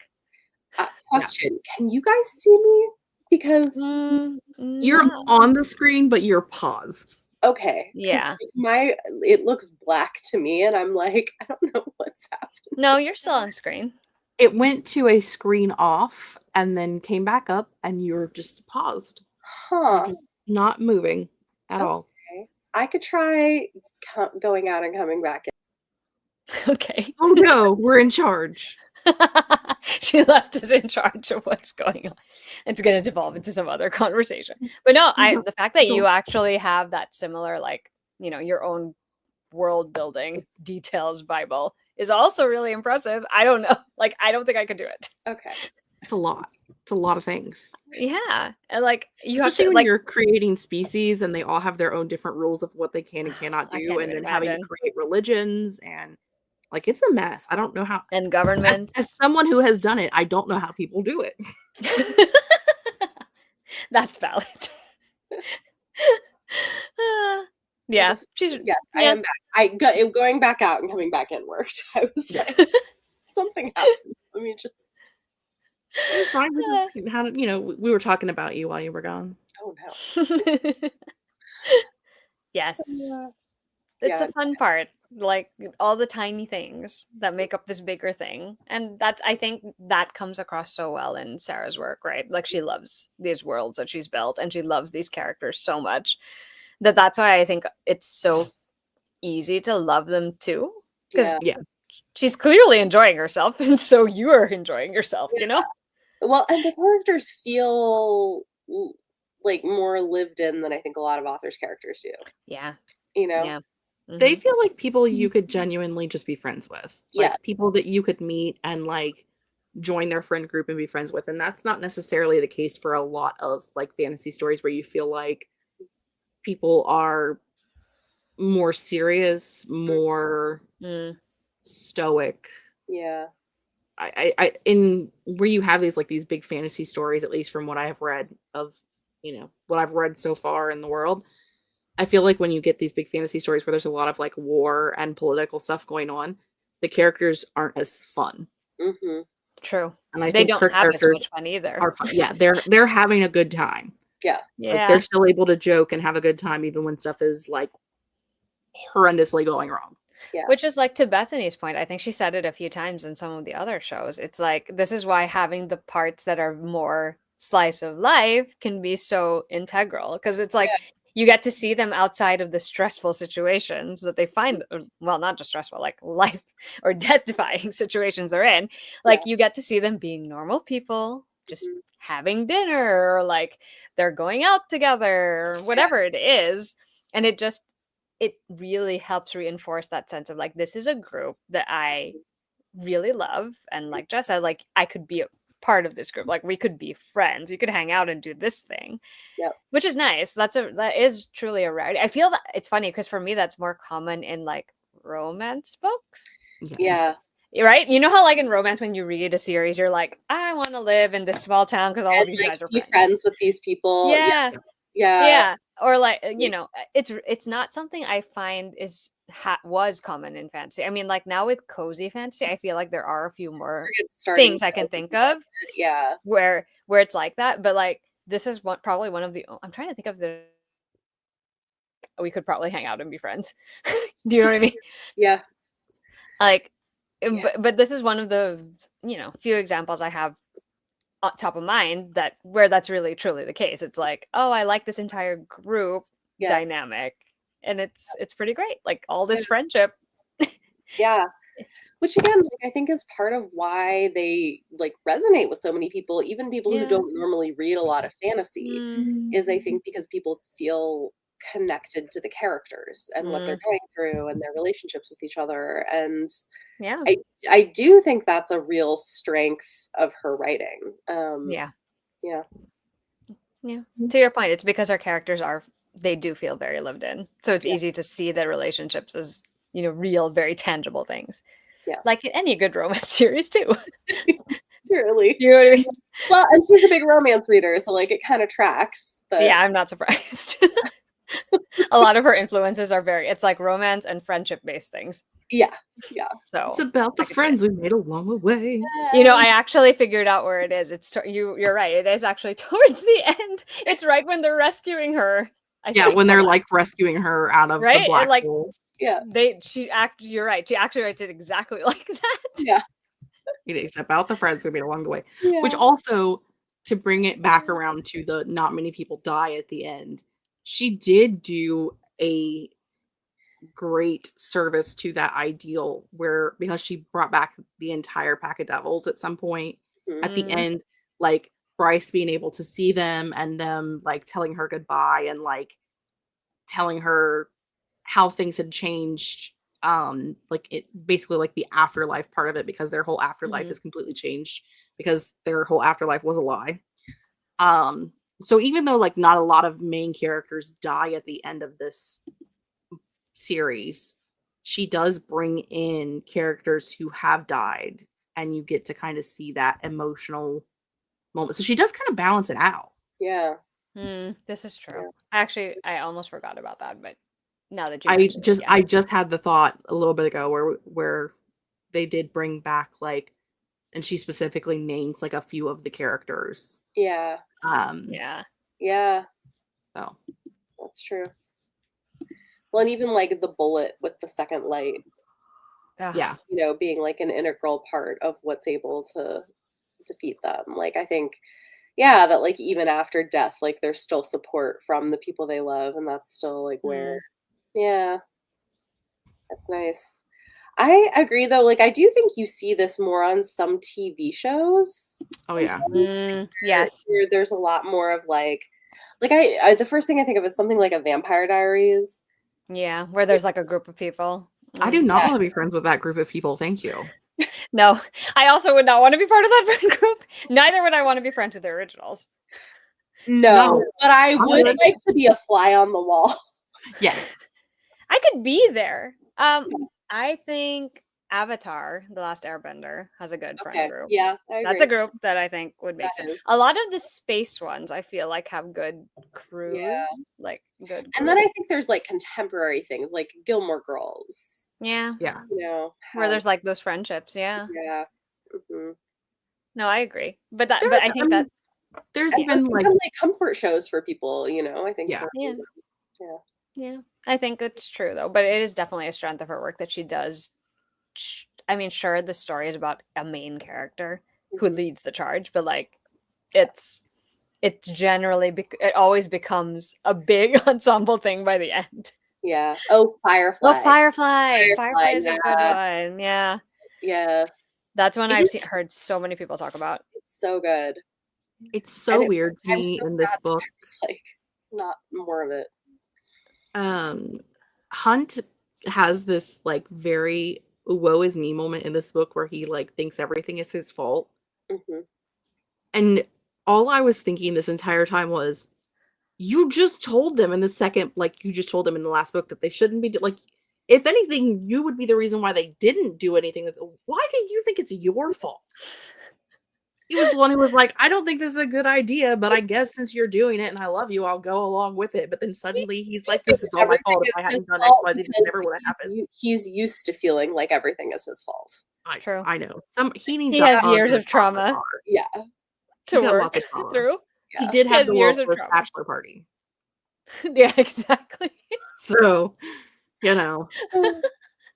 Yeah. Honestly, I still like it just cracks me up to refer to it like that because honestly, I'm gonna think of it that way for the rest of forever because that's right? hilarious. Isn't it? It's just the worst. Horrible. It's that in But the yeah, I past. just the whole time he was talking about how everything was his fault, and I'm just like, are you okay? Yep. Yep. Yep. Yeah. Poor Hunt still Just dealing with stuff in feel this book. like a conflict with the idea he should be willing to sacrifice those he loves for an ideal. Yeah, Yeah. yeah. It felt so out of place for him to have that moment while I was reading it, and I was just like, somebody give this man a hug. Like, Honestly, I don't think he's okay. no. I mean, he was tortured for the first part of the book. I mean, like, God, again. I know, and he spent decades being tortured by the same people, so Hmm. He's got a lot, Again, he has a lot. He has a lot to work lot through. of trauma to work through. Yeah. Hard not to be sympathetic to that. he's I got some mean, trauma. It was just a weird moment where I was like, what do you mean it's your fault? You were the one that was like, I don't want to do this. I did. You know what did give me a chuckle? Like this is like a random moment that I just remembered. There's this part where I think they're just talking about like what their plan is for the end, and then Rune's like, "Which plan?" There's like 7, and it cracks me up because it just makes me think of how like in TOG world, Aelin also has like 7 to 10 plans, but she just tells no one anything. So everyone's like, Yeah. you need to let us in on the. Meanwhile, Bryce is like, here's plan A, here's plan B, here's plan C. I'm just like, okay. And it just made me laugh because I'm like, this is a complete And we departure. still don't know the plan until it happens because Yeah, we didn't know she was exactly. planning on sending her parents away. Like, we thought that they were No. part of, like, the battle, Yeah. and then she was like, "Oh, and also take my parents in exchange for this pretty mask." Like, This is funny. This is a real struggle. Bryce is over here basically not having lived through the lifetime of he has, and she's like, all is possible through love. I don't blame her. Okay, valid. To be fair, those are 2 very different lenses with which to view the world. And, you know, yeah, you know what? Can't say you're wrong about that. No. And like Hunt has been around a little longer, you know, little Yeah. I longer. wonder if Sarah watched that episode of Buffy the Vampire Slayer and laughed as much as I did, where Buffy's mom brings home this mask and it raises the dead, and Giles is driving home. Look at my mask, isn't it lovely? It raises the dead. Where he's like trying to go and save them all because he realizes the mask raises the dead. Because she's got a I mean, mask and it raises the dead. So Yeah. you know, I mean, she is a Buffy fan, from what I remember. So maybe it could be a reference. That's interesting. I just had the thought as I was like, "Look at that pretty Definitely. mask." I was like, "I I mean, remember." yeah, definitely possible. That's funny. Yeah, I think Bryce is it's right. nice because it's 2 different perspectives on what's going on, and like again, that's a good thing too. And Because now maybe we can get Hunt a therapist. I think it's about time. Yeah. He had a little bit of therapy because, the lady he used to be in love with, who he thought was like the love of his life, was like, "Here, let me help you save your woman." That's therapeutic. Sure. I don't know if it's enough therapy though.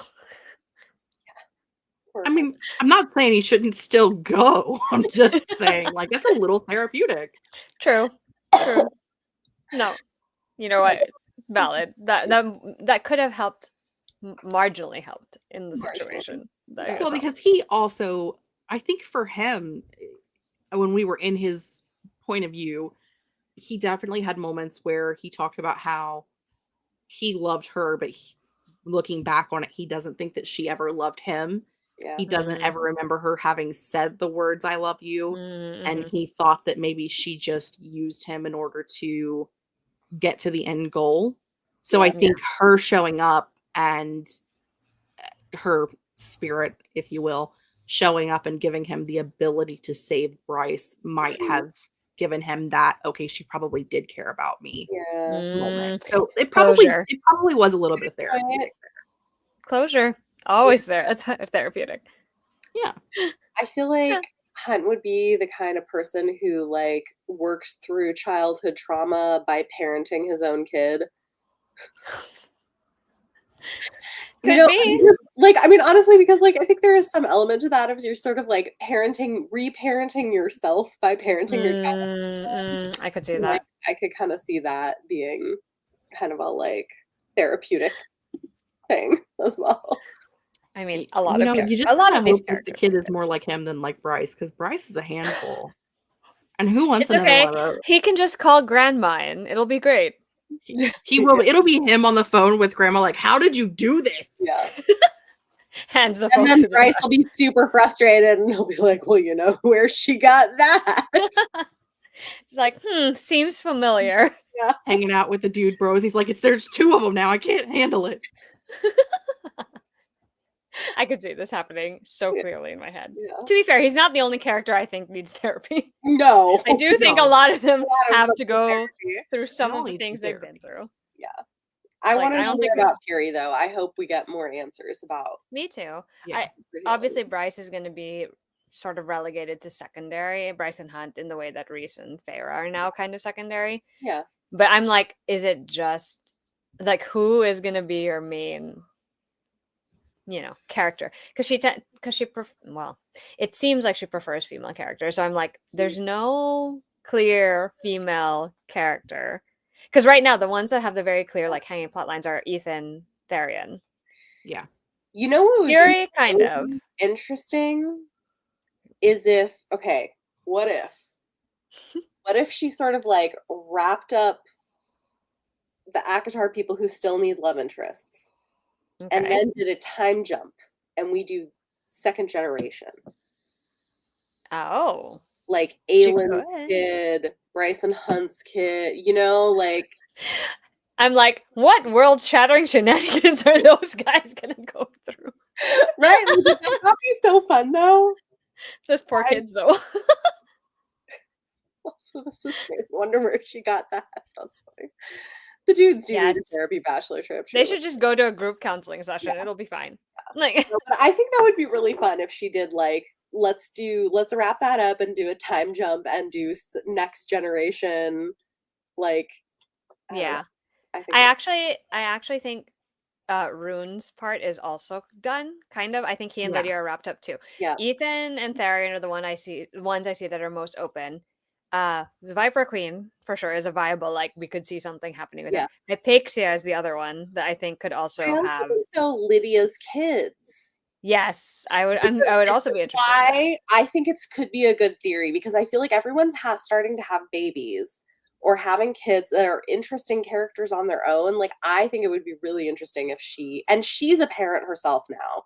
Yeah. So like I do think that would be a really interesting decision. I mean, it would be. Yes, they also need to have their own. I agree with this. Yeah, it would be interesting. I'm sure she's going to tackle hopefully tackle the unanswered questions in all of these things because there's quite a few. You know what would be really fun? I don't know if she would ever do this, but like because her kids are like growing up, it would be really interesting if she did like a spin-off little like middle grade series of like the kids with adventures like the kids like, oh hey, like we're gonna steal this like dagger or this mask and like get into shenanigans by like crossing short story. Like would that not be like delightful? That would be it would hilarious. be a fun like short story collection of just random shenanigans that all the children get into. That would be so fun. I would, you know what? I honestly would enjoy that. Like, I can also see any ACOTAR kids just being a handful. Like already. Like, considering where they're coming from. Oh, yeah. Absolutely. There's no way. Except that one's hard. There are still character development within the characters that we have in ACOTAR that Oh exists. yeah, Oh, 100%. So I feel like if that had like, we've got to wrap up Elaine's story. yeah, Yeah, Like, I feel like Elaine if that had been as more closed, then I could see it immediately going to a second gen story mhm, because the things that they all need to solve are not things that are going to be solved overnight anyway. So like correct. even though Yeah. the parents could have been working towards it, it would make sense that the kids would be the ones that would finally finish it all Mm. wrapping up. Oh yes, Yeah. any like loose threads. Yeah. But I think that that world still has too much going on Oh for it to yeah, just No, there's a I lot of agree. Like, I characters. think we'd need another book or two in the ACOTAR series before this, but I wouldn't be shocked if like there's a longer term plan to do that, because Mm, I don't know. yeah. maybe.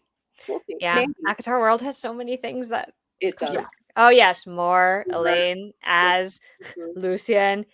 Some people still think Tamlin needs to get some more screen time. Does he? I that's why I said some people. Yep. Some people I listen. mean, I'm good. Like, if she wants to, fine. But like, Lucian, yeah. So we'll see. I'm gonna throw this out as my like theory though, that maybe in a few years we'll get some she'll second think about generation doing that. series. We'll see. But for now, hopefully, ACOTAR 6. Or I ACOTAR think 5, whatever. for this series that we're in, Mhm. the next main character, I think the one that would make the most sense would probably be Hypaxia Right? because Yeah. she's one of the only women that we've actually been in her point of view besides Bryce. Yeah. Mm-hmm. And she just took over House of Flame and Shadow. Yeah. Like she's literally the ruler of House and Flame and Shadow now. So like she has to learn how to I mean, she has been a queen, so like but True. she wasn't a very well-loved queen and they didn't like her. Yep. And she was kicked out. So It like would so be a first for her to have a queer main character. Yeah. it would. So that is a good point. That would be a probably something she wouldn't do.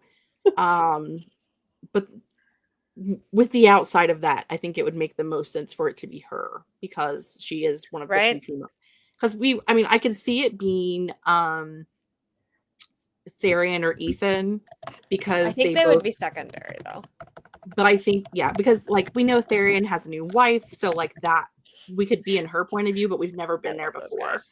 And then there was like a little bit of a romance between Ethan and Perry at the end. Like he was kind of being a little more protective of her Mhm. towards the end Mhm. there.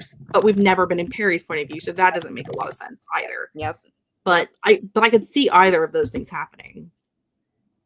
Yeah. But I feel like the other thing too that makes me want it to be Hypixia is because I feel like then I could have more of hell. I don't know why I feel this way, but like I just feel like it would naturally make more sense for the plot to somehow Yeah. still be tied, and then the Viper Queen could still be there. Like it's a whole thing, right? And Yeah. then she and Ethan are pretty close, so it also makes sense and too her in and that Therian are regard. like buddies. Yeah. I So I would- feel like Yeah. it would be I an interesting wonder thing. I if, just don't know what like, the plot would be.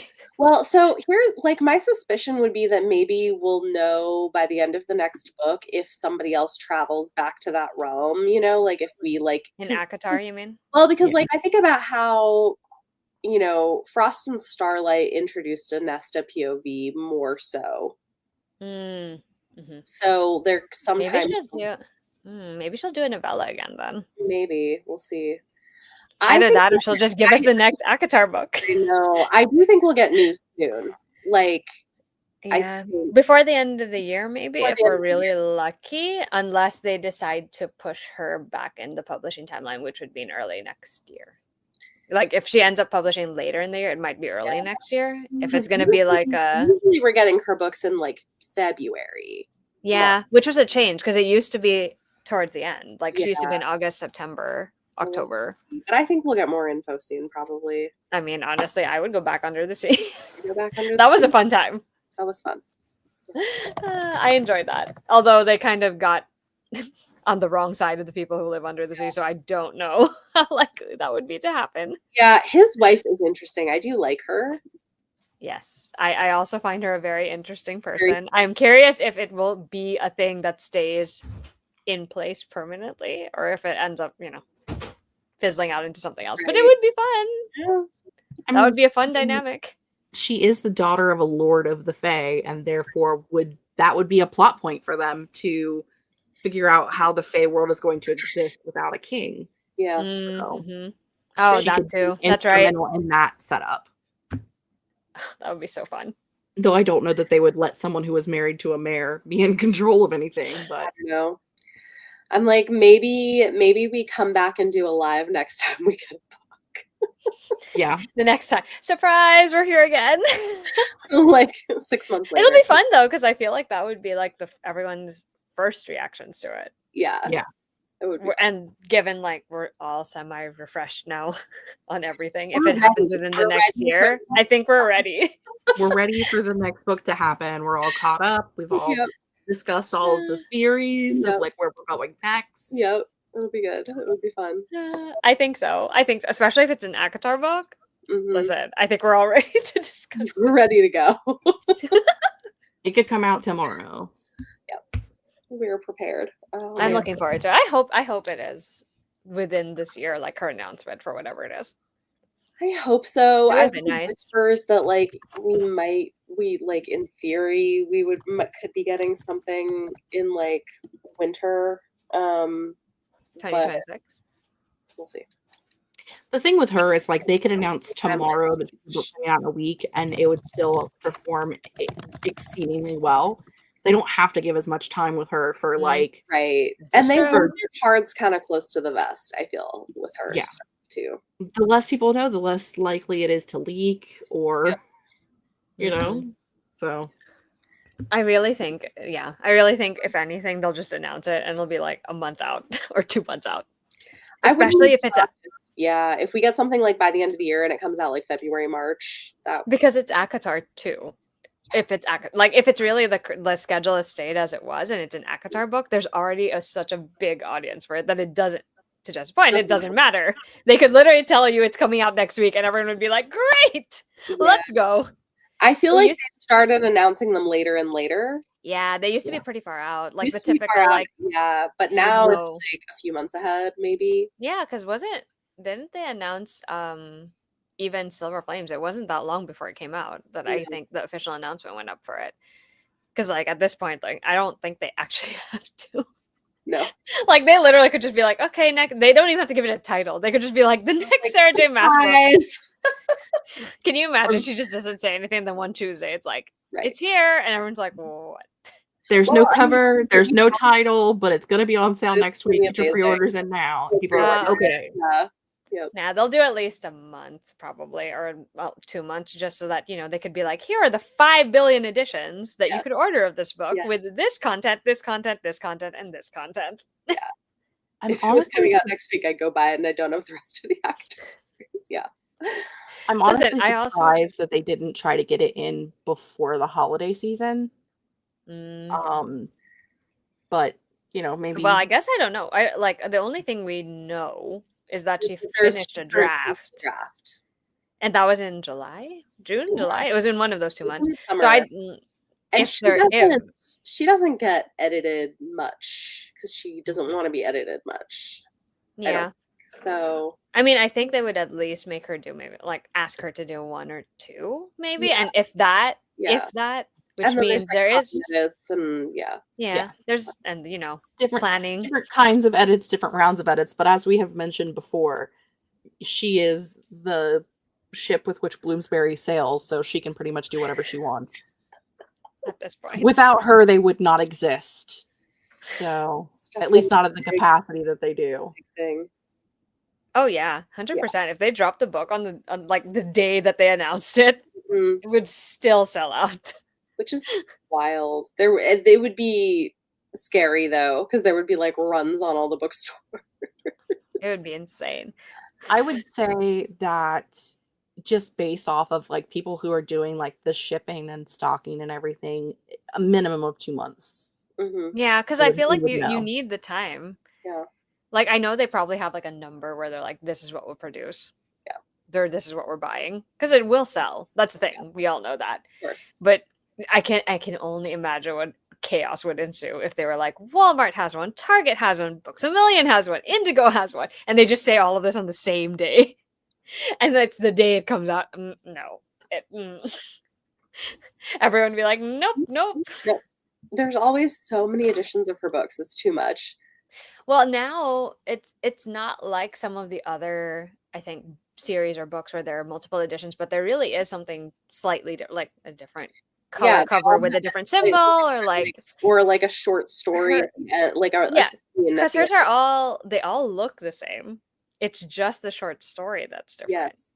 Which And is I'm what like, I do is I just like get the one I want and then I find it online later. Yeah, because usually at some point it gets someone will post it, unfortunately. The other thing that is also a plausible way to do it is if you and someone you know are getting different editions, you could always trade. Yeah. Like you could just be like, you read this one and I will send screenshots of them. Yeah. Yeah. Because it's just like it's bound to show up online at some point. And they're usually not, those stories are not usually things where it's like important for Easter eggs, because they're just fun. They tend to be fun. Like, okay, for example, the short story in Flame and Shadow with Az and and Bryson and Nesta. That one is literally just fun because it's just about them listening to music. Yeah. During the cave. Like literally that is it. Yeah. There's nothing important that goes on in there except that they're suddenly like, they use Bryce's phone, I think is what it is, to listen to music from Midgard, right? Funny. And I was just like, this is a fun scene, but also I get why it's a bonus scene because like you don't really need it. Right. It's just a good time. Yeah. Oh, that's funny. That's a good way to do it too. Yeah. Give it to someone else when you're done. Because honestly, those books are so huge, they're not going to fit on the shelf. Yeah, it's too many. I have too many. Books already take up so much of my space on my She does take up a lot of shelf space, just because they're also very big books. There's a lot of them. Yep. Yep. This is why. Mm-hmm. I don't know. She only has about a third of the amount of space on my shelves as Susan Dennard does. So you have like all the editions. I have almost every foreign edition of Truthwitch. Amazing. So. I love that for you. I do get the hard. The UK ones are editions. Yeah, I was gonna say the UK hardcover ones are really nice. I have those. All of her books. That for Witch Shadow now. Actually, I need to do that. Well, this is your reminder. Good reminder that I need to go. Yeah. For some reason, I buy everything in both the American and the UK editions because the UK editions are pretty, and I get the American edition signed. But yeah, I think I have 9 editions of Truthwitch. Wow, that's impressive. I'm up to 9. I have a lot. I have a problem. I love that. That's not a problem. Cool. It's only a problem when you actually run out of shelf space or if it falls on you. Yeah. There you go. Like those are the only 2 times that I think it would be an issue. But I'm good. As long as you're enjoying them. Love it. Nah. I had to my mom and I had this discussion about because I have editions of books that I can't read because obviously I can't read the Taiwanese edition of Truthwitch. I can't read that language. And my mom my mom rides horses. She does like trail horses and stuff. Okay.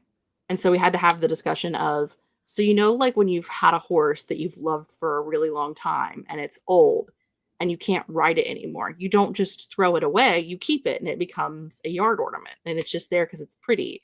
I'm like, that is a foreign edition of a book. It's just here because it's pretty and I love it. Like it's not, there's no other reason. It's not functional, but I love it and it's pretty. And she's like, that actually makes sense.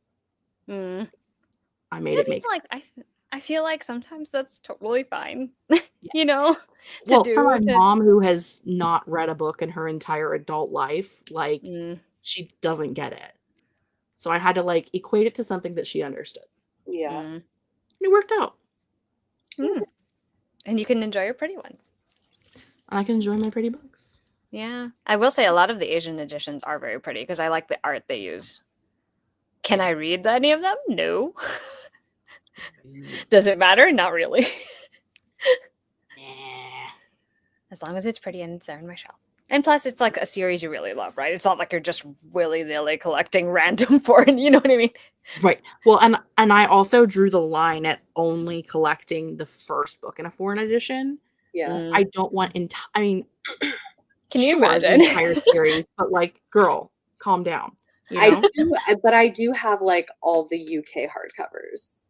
Oh yeah. Like, you could read them though. That's true. They're not in the language Like, I can't read.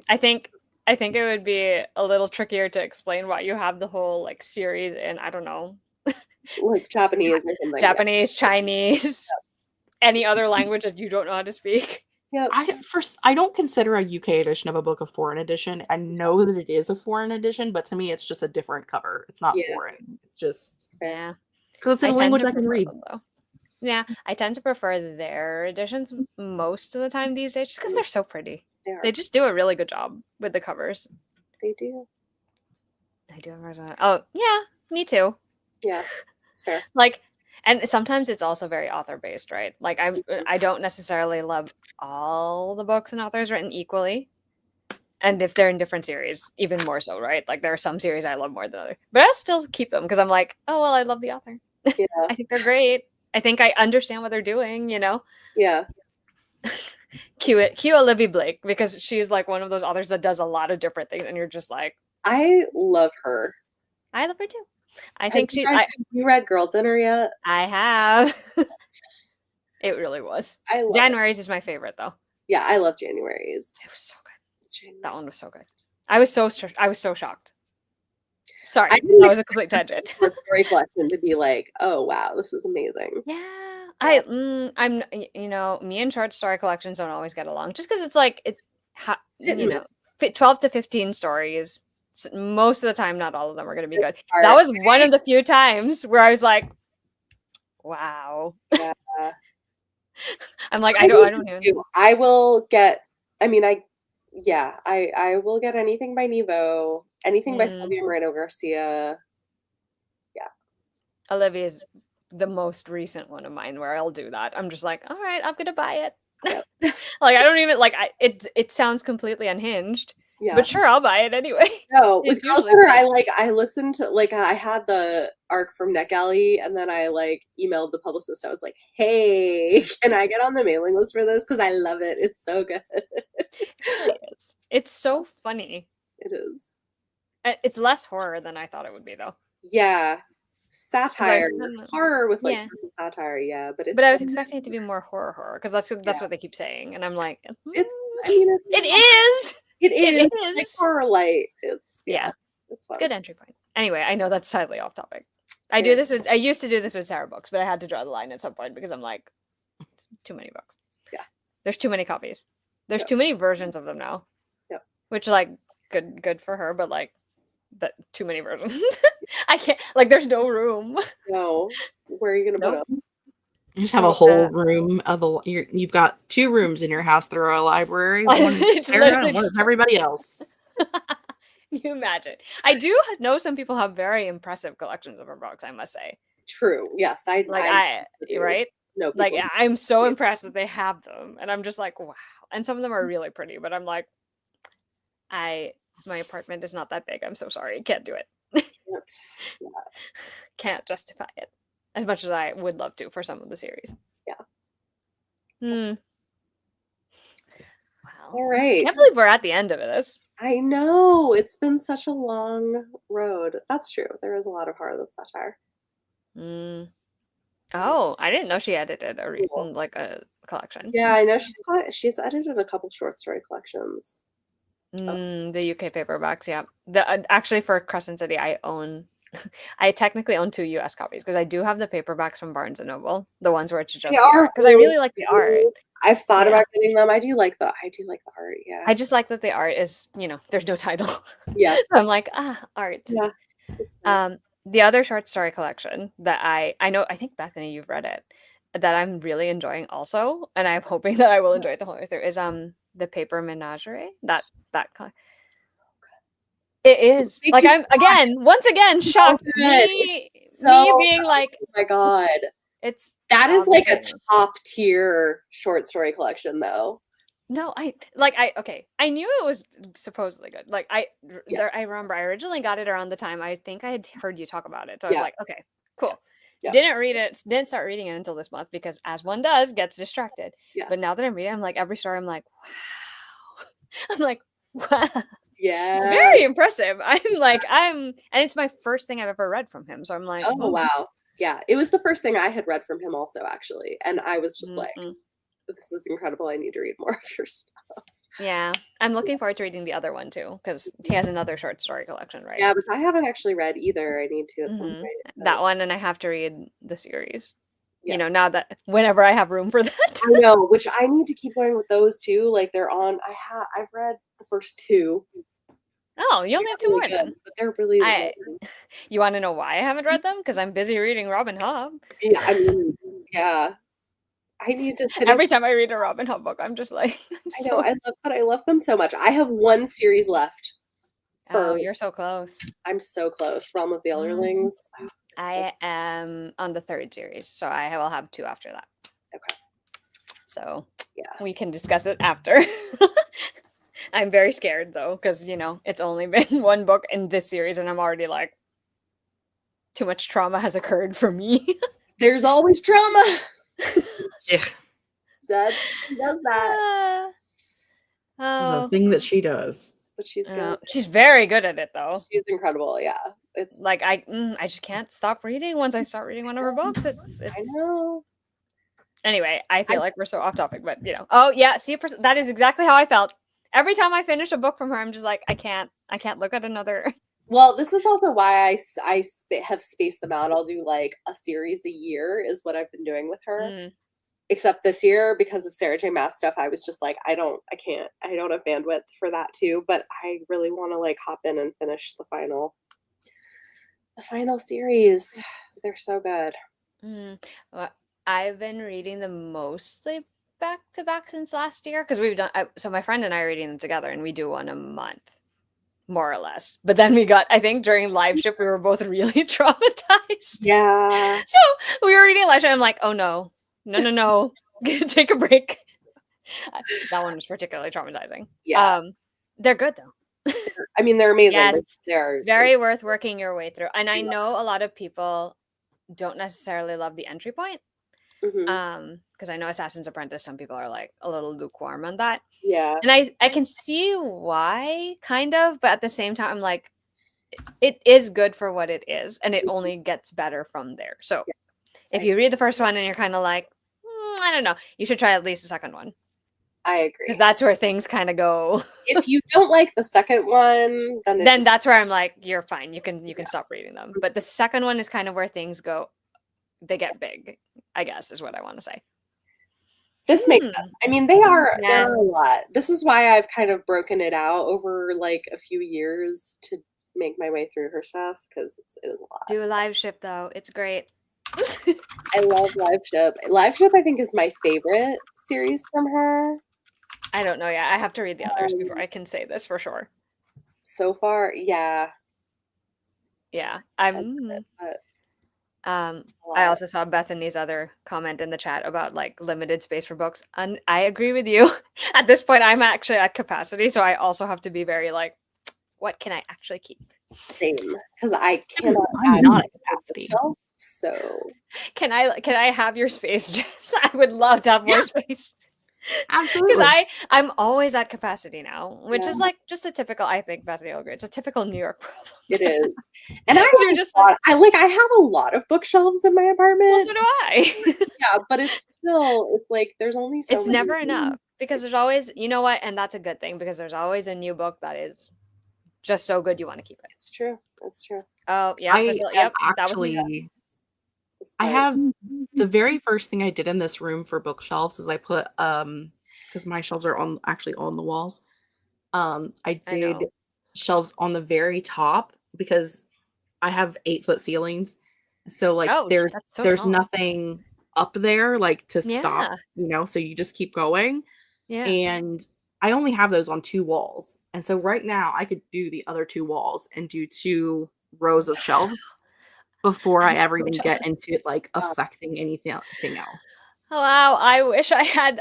Okay, my apartment also does not have the much height, so But wow, that just the idea of it, just I wish I could have. Yeah, Oh man, reading SJM and the Cosmere at the same time is it's a lot. definitely It's a A lot. lot. Yep. the Cosmere is it's actually the opposite for me. Like I have to go back into Cosmere because I stopped reading that in favor of Hob. Yeah. I stopped reading Cosmere when we started reading SJM, so I'm going back. I need to Yeah. go back and finish it also, It's but gonna take a while for me because I've only read what Mistborn, the first trilogy, and the first yeah, I don't know that Stormlight I'm book. committing to doing the whole Cosmere, to be honest, but I do Yeah. want to like catch up on I'm not gonna do it all at once. I don't think because I can't, stuff. Yeah, it's a lot. especially Stormlight because I feel like that one's They're long. I want to catch up on Stormlight though. that first book was really good though. Yeah. I thought it was really good, and I've heard the second is also good. I've read a lot of Sanderson, but I've only read like the first Mistborn trilogy, and then Elantris, and then a bunch of other like standalones.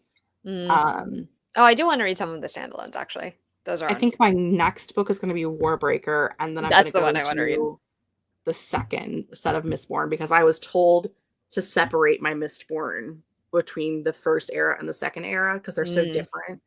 So a couple of my friends were like, "Don't read them back to back." At this point, it's been long enough that it wouldn't be back to back, but But you're I'm still going like, to read nah, Warbreaker, I'm gonna and read the then other stuff. I have a list of Trust. the order I want to read So them in. good. I really want to read Trust. I haven't read any of the Secret Great. Projects. Oh, they're really great. I love them. The only one I Trust- haven't read is the most recent one. The what is it? Sunlit, Never Dark. or no, the new one, the Ember Dark one. Yeah, I haven't read that one yet, but I've read all the other ones, and they're great. I didn't read The Sunlit Man because I know it has to do with a character from the Stormlight archives, and I Yeah, haven't it's been there yet. also So I'm waiting. that's my least favorite of them because it's all plot. I mean, all action, and I was like, I'm not always a fan not of my that. thing. Yeah. Tress is my least favorite Sanderson that I've read, but I also read it last year when I Oh. had shingles. So Interesting. I also find that interesting. I have a saying, and it is: did I not enjoy the book? Is it a bad book, or did I just have the shingles? So That's interesting. Do you think you'd try it again? Maybe try it. I definitely will. I really love it, and it's like kind of like a riffing on Princess Bride. Yeah. That's why I'm really looking forward to reading it. Great. But I love Yumi and the Nightmare Painter. That's the one I'm super excited about, but I'm trying not to get too hyped. It's like so romantic. It's the most romantic thing I've read from him. He even says it's his most excited. romantic book, and it is really romantic, and it's really good. I really liked Yumi, and I'm so excited to hear that. I think Elantris is my favorite that he's done because of like the epicness of the story, but it being a single volume. Now you've made me curious because I do want to read it. I just haven't figured out where or when I want to read it, if that makes sense. I have so many things I need to read. It's like, and especially because like when I think of Sanderson, I just think, oh, it's epic fantasy again, and I need time for that. Like I need concentration for that, and I can't be doing it at the same time as Hob because like I can't imagine doing those two things at the same time. That's fair. I tried to start reading The Wheel of Time at the same time that we started reading Sarah J. Maas, and that was a bad decision. Wow. I would have been impressed if you had managed to keep up with it, though. Bethany did it. Bethany did all of Wheel of Time, plus started reading the Cosmere, plus read. Again, how? So impressive. Oh, I think Wheel of Time was also a reread for Bethany as well. She was the one that was like keeping the group together of like. Oh, I see. That would make it a little easier to do. Yeah, probably because at some point I would like to try Wheel of Time because I've only have you never tried them, or I thought you had read like years ago. I read the first like 2 books, I think. Yeah, but that was like in high school. So yeah, I've read the first. I want to say first 3, and I like them. I like them, but I feel like it's one of those things where like if I lose the momentum of them, then I will be unable to start it correctly because then I'm just gonna forget what I need to remember. Because it's another one where it's like it's much more if I have it more fresh in my mind, then it's easier to keep going. Yeah, especially through that section that they call the slog. I feel like if I'm not reading those back to back, it's never going to happen because I'm just going to be like, I don't. Yeah. That's also the thing where for me, like doing live shows is helpful because it like makes me actually. Now you have to do it. Yeah. But also, I agree with Priscilla. I was also trying to finish series that I'd started. Am I actually doing that? Nah. Instead, I've started way more new series. So much. I also just like have so many things to review, which that ends up now being like most of my reading because I don't know. I'm like, why do I get so much stuff? I mean, usually you end up finding some pretty good stuff though. I do find some really good stuff, but it's like I keep getting on more and more mailing lists. And you're like, wait. And I'm like, stop sending me books. I have too many. Like give me like a 2-week break. And then we can start over again. No. I've been trying really hard to actively not. Because I also I just have less reading time these days. So I'm like, Yeah. No, I mean, same, because I've been working more and trying to look for permanent things. So it's, yes. Yeah. Oh, me too. I have also been trying to do this more with series specifically. Because sometimes it's like I wanted to at the time. And then now if I look at my reading taste, it's not necessarily still in line with that series. Yeah. And I'm like, that would be kind of unfair, right? Because if I already know, I'm like, it's not going to be my thing anymore. Why should I keep going on with it? Especially if I don't own it. Like, I'm like, I don't think so. Unfortunately, I still have a lot of series I own, though, including the Stormlight Archive. Yeah. So, you know, I have all of them, too. I'm like, yeah. Yep. Wow, Bethany, you read the first half 6 to 8 times. That is impressive. That is wild. No, that's the other thing too is I'm like in a mood right now where I'm like, man, I miss like rereading my favorite books that I haven't read in like years. Same. So I'm assuming you're rereading Truthwitch, right? Yeah, I'm going to, but like, I don't know. For instance, books like Jane Eyre, which I love, but I haven't read it in years. Stuff like that where I'm like, you just want to randomly go back and reread them. Mm-hmm. The way you used to when you were like, when you had less access to books at any given time. Yeah. That's how I feel too sometimes. I'm like, wow, childhood me would always just be like, I'm just going to read this one for the 10 billionth time. Yes. Because it's really good and it's my favorite. But it's also because like, how often can I go and get new books? Right. Not that often. Now I'm like, there's so many new books and so many books that are not new, but new to me. Yes. And I can access them because like there's the library, there's all of these other avenues now. And I'm like, help. I'm like, this is always going to be. Yeah, especially if you read multiple genres, which I read a lot of different genres. Oh, yeah. And you really do. Yeah. So it's hard. So I'm like, there's too many things I want to read. Yeah, no. I on that front, at least I know I'm more limited. I think I'm more limited in genres versus you, Bethany, because I will read any genre really, but mostly I know that I'm reading fantasy and romance, and that's pretty limiting. I would say fantasy and romance probably make up like at least half of my reading. But I know you have like so many other other genres that you read. I'm like, wow. Yeah, so that's the problem is I'm like I mean, like fantasy romance are my biggest things. Thriller sometimes, like the YA ones. Sci-fi, yes. Yep. Sci-fi. Like I'm like, wow. Sometimes I'm just like, sometimes wow. nonfiction. I'm like, it's very impressive. Yeah. But it's a problem because I'm interested in too many things and I'm just like, It's only a problem if you stop enjoying it. That is the truth. That's true. Right? The minute you stop enjoying it, it's like, that's a problem.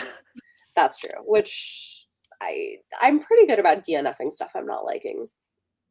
I mean, I wish I were better at it. I generally don't. But then I'm also like, I don't know if it's because I know myself well enough to know that I'm like how I'll feel. And most of the time when I pick something, it's right, like it's in that range. Whether it's high or low on the range, it's like. Yeah, I've gotten pretty good at being able to tell. Like sometimes something will surprise me, but I feel like I have a pretty good read on things pretty early at this point, Yeah, there's like a certain number of chapters or pages where I'm like, yeah. I'm like, it'll be all right. Yeah, Like, Yeah. oh, right. I forget because Sanderson finishes that, right? Yeah. Yeah. The last 2 or 3, I think. Yep. Mm. One day I will read those. It's just not going to be today. There I are am curious. I am curious. Yeah. Yes, me too. Me too. YA is actually a genre that I'm really picky with now. I like not genre, sorry, Yeah. age group. Especially contemporary. I can be really picky about YA contemporary now. I've gotten Fantasy, I'm okay. 50-50. Mhm. Fantasy for me. Because like sometimes YA fantasy doesn't feel like I don't know, like, the That's true. typical like weird thing where it doesn't feel YA. I do enjoy a YA thriller or horror though. Yeah, I think yeah, they're Well, fun. I just don't read in those genres, so yeah. it's not really something I Well, need to think about too hard. YA horror and thriller is really the bulk of what I read in YA anymore. Mm, And a lot of that is because I don't like gory and I don't like things that are vulgar just for the sake of being vulgar. Mm, that's good to And know though. it's and that is adult horror in general. Yeah. Like Mm. so YA horror is a safe space for me typically. Like cuz I Oh, love I mean, like horror, that's a good thing to know. but I Yeah. don't like things when they're like extra bloody or extra vulgar for no reason. That makes sense. Hmm. It's interesting. So, Oh, I like that. Well, it's funny yeah. because I actually am one of those people who I'm like, I can defend horror despite not reading much of it, just because I find it so fascinating as a genre. Because I Yeah. really think it's just so interesting the way it uses horror as a framework Yeah. Yeah. for And things, right? I love it, but I didn't grow up reading it, so it's a newer No, thing me for too. me. Um, but yeah, I like both. I like adult and YA, but I do enjoy YA. I Yeah. like adult horror but I have to be a lot like I have to be ready for it. Yeah. I have to go in That's it how I feel. knowing that this is an adult book, so there's probably going to be more blood than I want, and they're probably going to say a lot of words that I just Yeah. don't care to hear. I And will say most of the horror authors, adult horror that I read is authors who are like queer or people of color because I think mm, they have like not exclusively, but like that is like most of it because I think usually they have something interesting they're trying to say yeah. with Yeah. the horror, which I do tend to prefer my horror to like have a point. Yeah. Yeah, no, I know what you mean. That's why I can also be like appreciative of it as a genre because that's generally the kind of horror I also enjoy. Like if you're gonna give me a story like that, at least give me something where I can like, oh, I can Yeah. chew on this little bit of Yeah. a theme they're giving me or whatever it is. Yeah. Yeah, and I also recognize horror does have a lot of subgenres. Like underneath it, It there does. are different kinds, and I already know which kinds I don't like, which are like I body horror is kind of towards the no for me. Sometimes Yeah. I'll do it, but slasher horror in particular, I can't do it. Like that's the one where I'm like I can't. That's Slasher horror is Mm. too much for me. It's too bloody, Same, it's too I gory. same. find it like fun and campy. That's valid I too. slasher horror in YA is okay because I find it campy. Uh-huh. But But in slasher adult, horror it's in too much. adult is yeah, for me it kind of is like it doesn't have the intended effect on me as a reader is what I think it is. Cuz then I'm just too scared. Like Mm, or grossed out or like Yeah. it's like then it's more about that effect yeah, versus like I know there's probably something else about the story that is meant to stand out. I just can't see it yeah, anymore. that's really interesting. I last month read The Staircase in the Woods by Chuck Wendig Mm. and really loved it. It is horror mystery type story and like for the most part was a 5-star book, but there was just one random part where they're like describing walking into this room and they just randomly talk about like a guy doing weird sexual stuff in the corner but was like very descriptive about it and it was very vulgar. And I was just like, why does this even need to be there? Like I don't you know what I mean? Like Yeah, those you just things took the whole story down a point for me because I don't care about that. Like that has nothing, no bearing on the story, has nothing to do with anything. You just wanted to put it in there for mm, funsies, and that takes away from me. Interesting. yeah. I If I would feel read the same way. YA, that never happens. There's Yeah, no weird dude doing weird sexual stuff in the corner at like some random moment when you're scanning a room. It doesn't happen in YA. So No, I agree with you. Now I feel like I would be more inclined to also read horror in YA. uh-huh. yeah, Like, it's Interesting. it's it's, Or is it's that okay, the two here, ways. Interesting that Priscilla says this because Stephen Graham Jones is the one author that I would be willing to try. I Just love because I've heard so many good things about his style. He's so good, but I do think if you want to try him, just ask for recommendations because I think I don't want to try. I don't necessarily feel like I can just go with whatever he's written. I need someone to tell me which one they think I would want to read. Yeah. I read Psychological thrillers one that I think we might have read for a group book, maybe. The one where the deer is like chasing the people. You know, like deer revenge story. The Only Good Indians. Yes, I've read that one, and I was like, you know what? This is not an author for me. I'm okay. Yeah, I'm good. Can't. The one I know for sure I would not read is the slasher one. My Heart is a Chainsaw. Yeah. Right? Yes. One. That's the one. I feel like if you were gonna try something, because I know have you read all of it, Bethany, or just most of it? I have not. Well, that trilogy I've read all of it. I would say I've read the majority of his books. I haven't read because you've read that. There's that one. There's The Only Good Indians. Because the ones I know are like that one, The Only Good Indians, the slasher. Yeah. And Buffalo Hunter. Nightmares. That's interesting. That one I feel like is more historical, but it does. That's the one that's the one that some people I know who have been like, if you are gonna try one, try that one. I don't know why, because they don't want to tell me. Well, I think because it's not as it has like intense moments, but I feel like overall it reads more as historical fiction. You know what it reminds me of? It reminds me a lot of Interview with the Vampire, but if the vampire was indigenous. Okay. And it's got I could get behind that. But it does have like some pretty gruesome scenes. Which means I would only read it at like a certain point. Yeah, but like it's not, but I would say that it's like milder than a lot of his other stuff. The other one I was going to recommend is a novella. Let me see if I can find the is it the wait? I'm suddenly trying to think of it too. Hold on. Let me see if I'm remembering the title right. Oh, this is interesting. The historical horrors. Yeah, there are like is the novella you're thinking of the one that's called Mapping the Interior? Yes. Because somebody else recommended that one to me. Okay, yeah, like that one, because that one is more of like, it's not that intense from a horror perspective. I would say it's more of like kind of a ghost story, like haunted house vibes. Oh, I don't mind a haunted house. And then also dealing with like childhood trauma, sort of, which and, like, dynamics. So like, okay, it sounds weird to say I find that interesting. It really does. Sometimes when I say things like, I enjoy how a book explores X thing, I'm like, I know that sounds really weird. No, I get it though. Yeah, you know what I mean. Like sometimes it's just No, I understand. So yeah, I think Mapping the Interior would be a good one to try. And it's a novella, which is even better. Yeah. And then there's some like weird kind of fun things he's done, like be like some other he like plays around with stuff sometimes in his shorter stuff. Mapping the Interior I really loved. The Babysitter Lives is kind of like fun and weird. I don't mind weird. I have no problem with. It's really like yeah, but it's like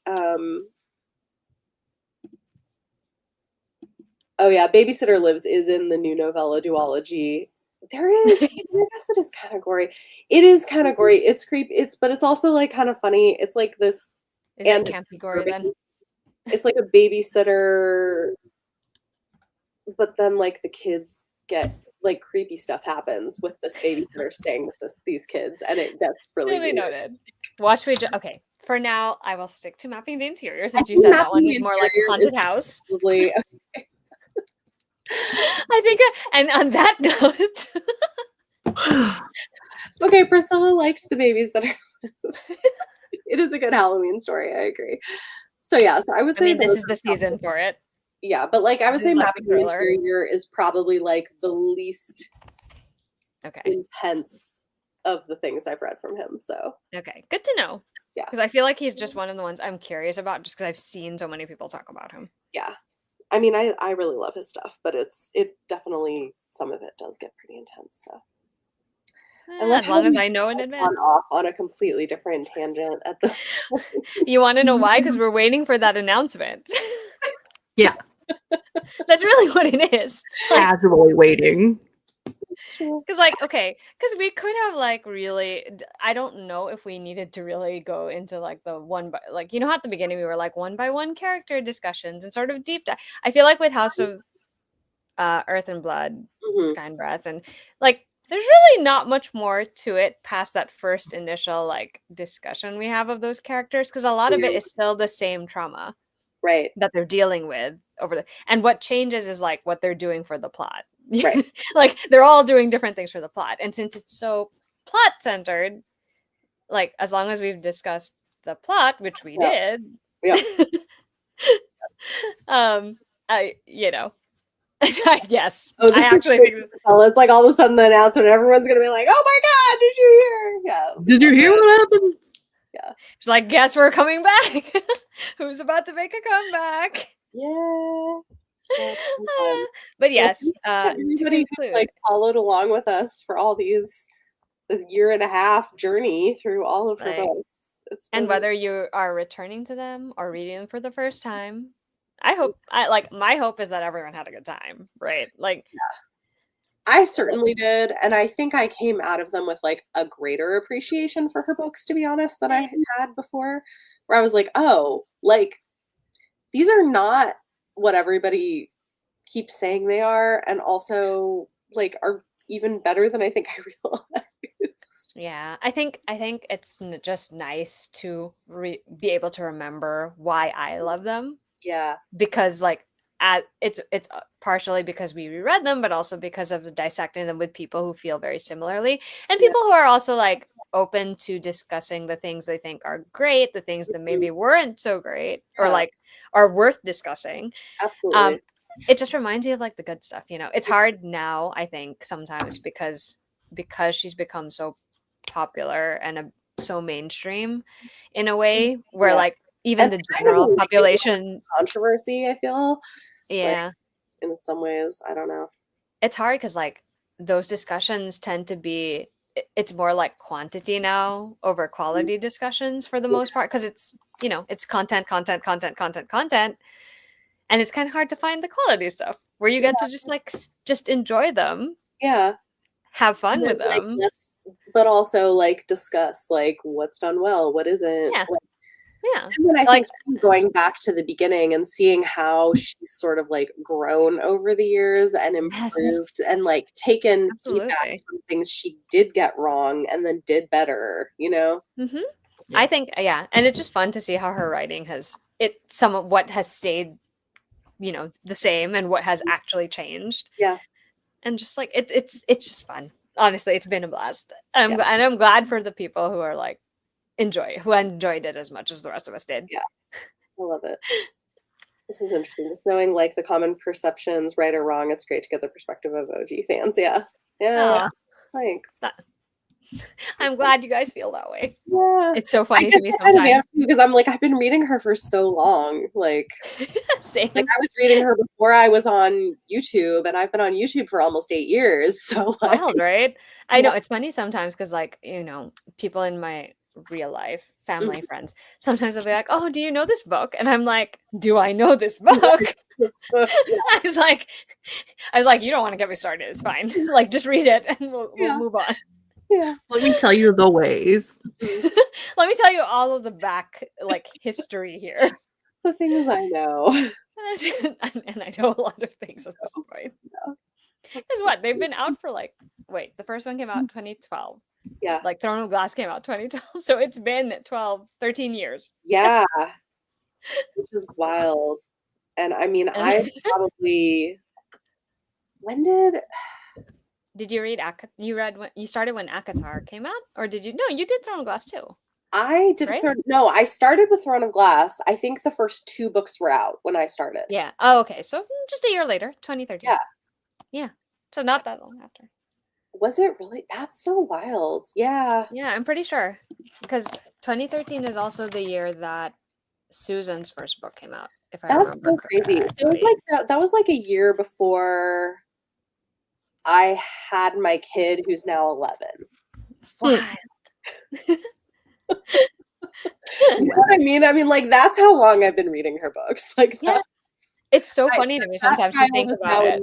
is now in middle school and, like, So didn't wild. exist when I started reading her books. That's A lot of things have changed since we started I'm there reading when her. Magic was written. That's kind of how it feels sometimes, I'm not gonna lie to you. Yeah. Back in the days when, like, she wasn't it wasn't going to be an impossible thing to have her do events, Mhm. you know? Like, back in the days when she was still doing them, Yeah. and could still do them, Yeah.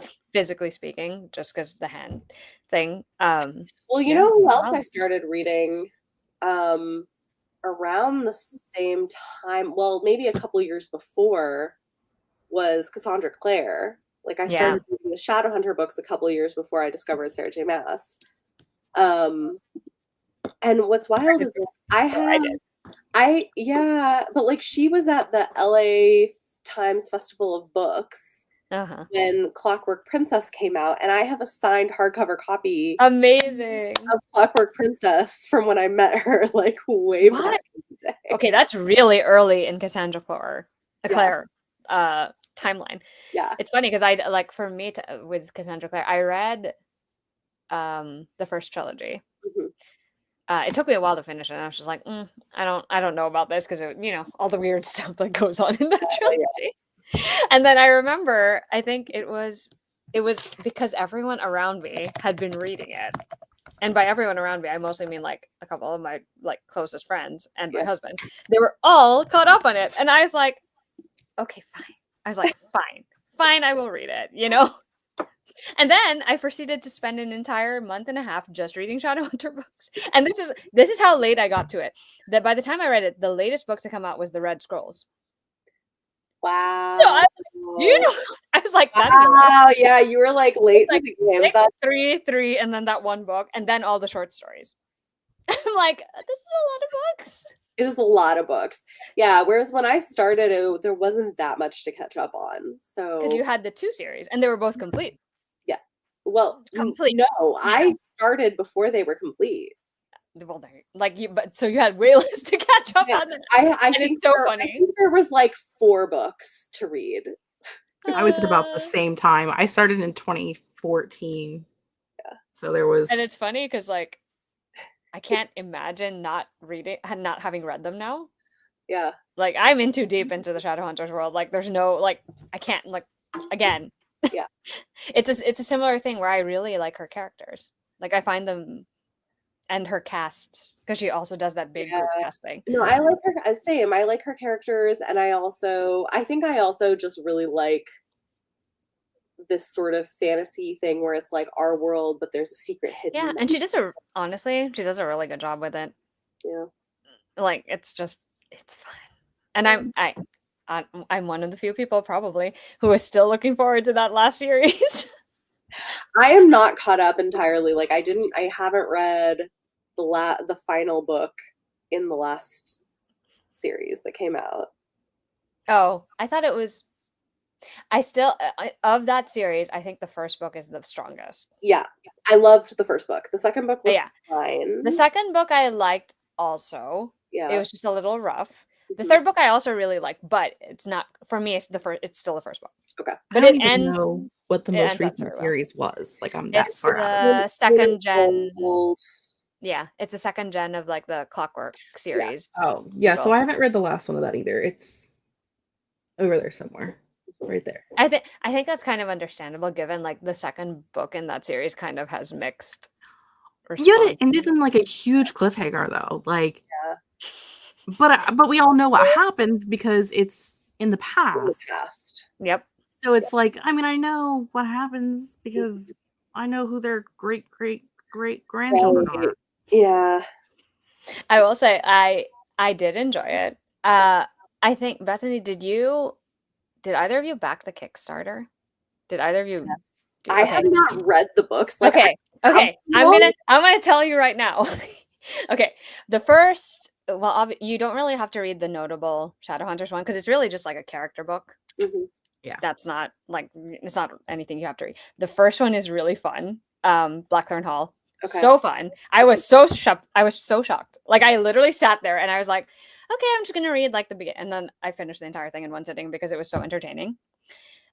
Great. That one is my favorite. The third book, Mhm. which I feel like I might have known, I just forgot, only has one Shadowhunters thing in it. Oh, And everything else is a non-Shadowhunters novella. interesting. Which, to be fair, they're interesting. Like they're written in an interesting way. But I was like, of course, in my mind, I was like, this is it's not Shadowhunters, like Yeah. question mark, you know? Yeah. And the novella is like fun. It's not necessarily like the greatest thing in the Shadowhunters universe that she's ever written. But it was fun. The Oh, last one is fun because it's just like short stories, right? Of all right. these different pairings and characters and whatever. And they are fun, but they really are more like the bonus short stories at the end Yeah. of every like different edition of the Hofas books. Like Yeah. they're just fun.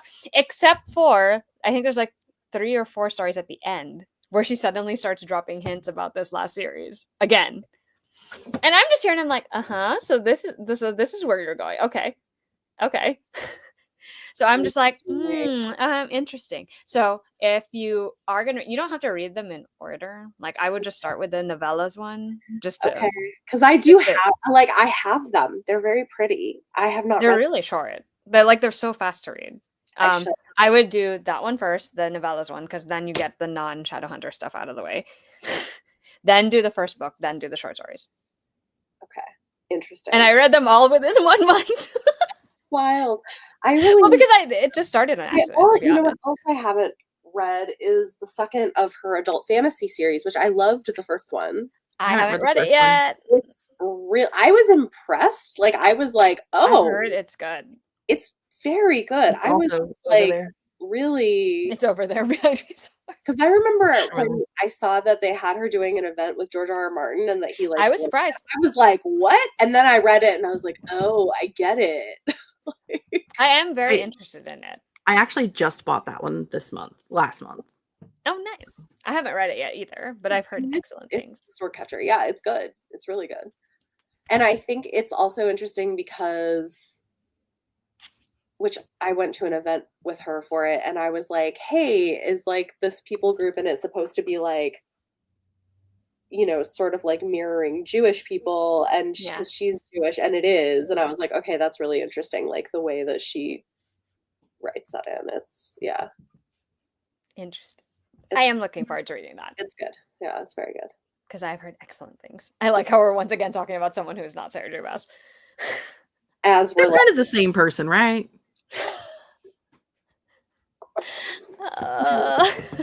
we read a lot of things. It's okay. Yeah. We have It's true. range. I mean, it is. It just shows the wide range of things that we enjoy. Yeah. How's that? Graham Jones to Cassandra Clare.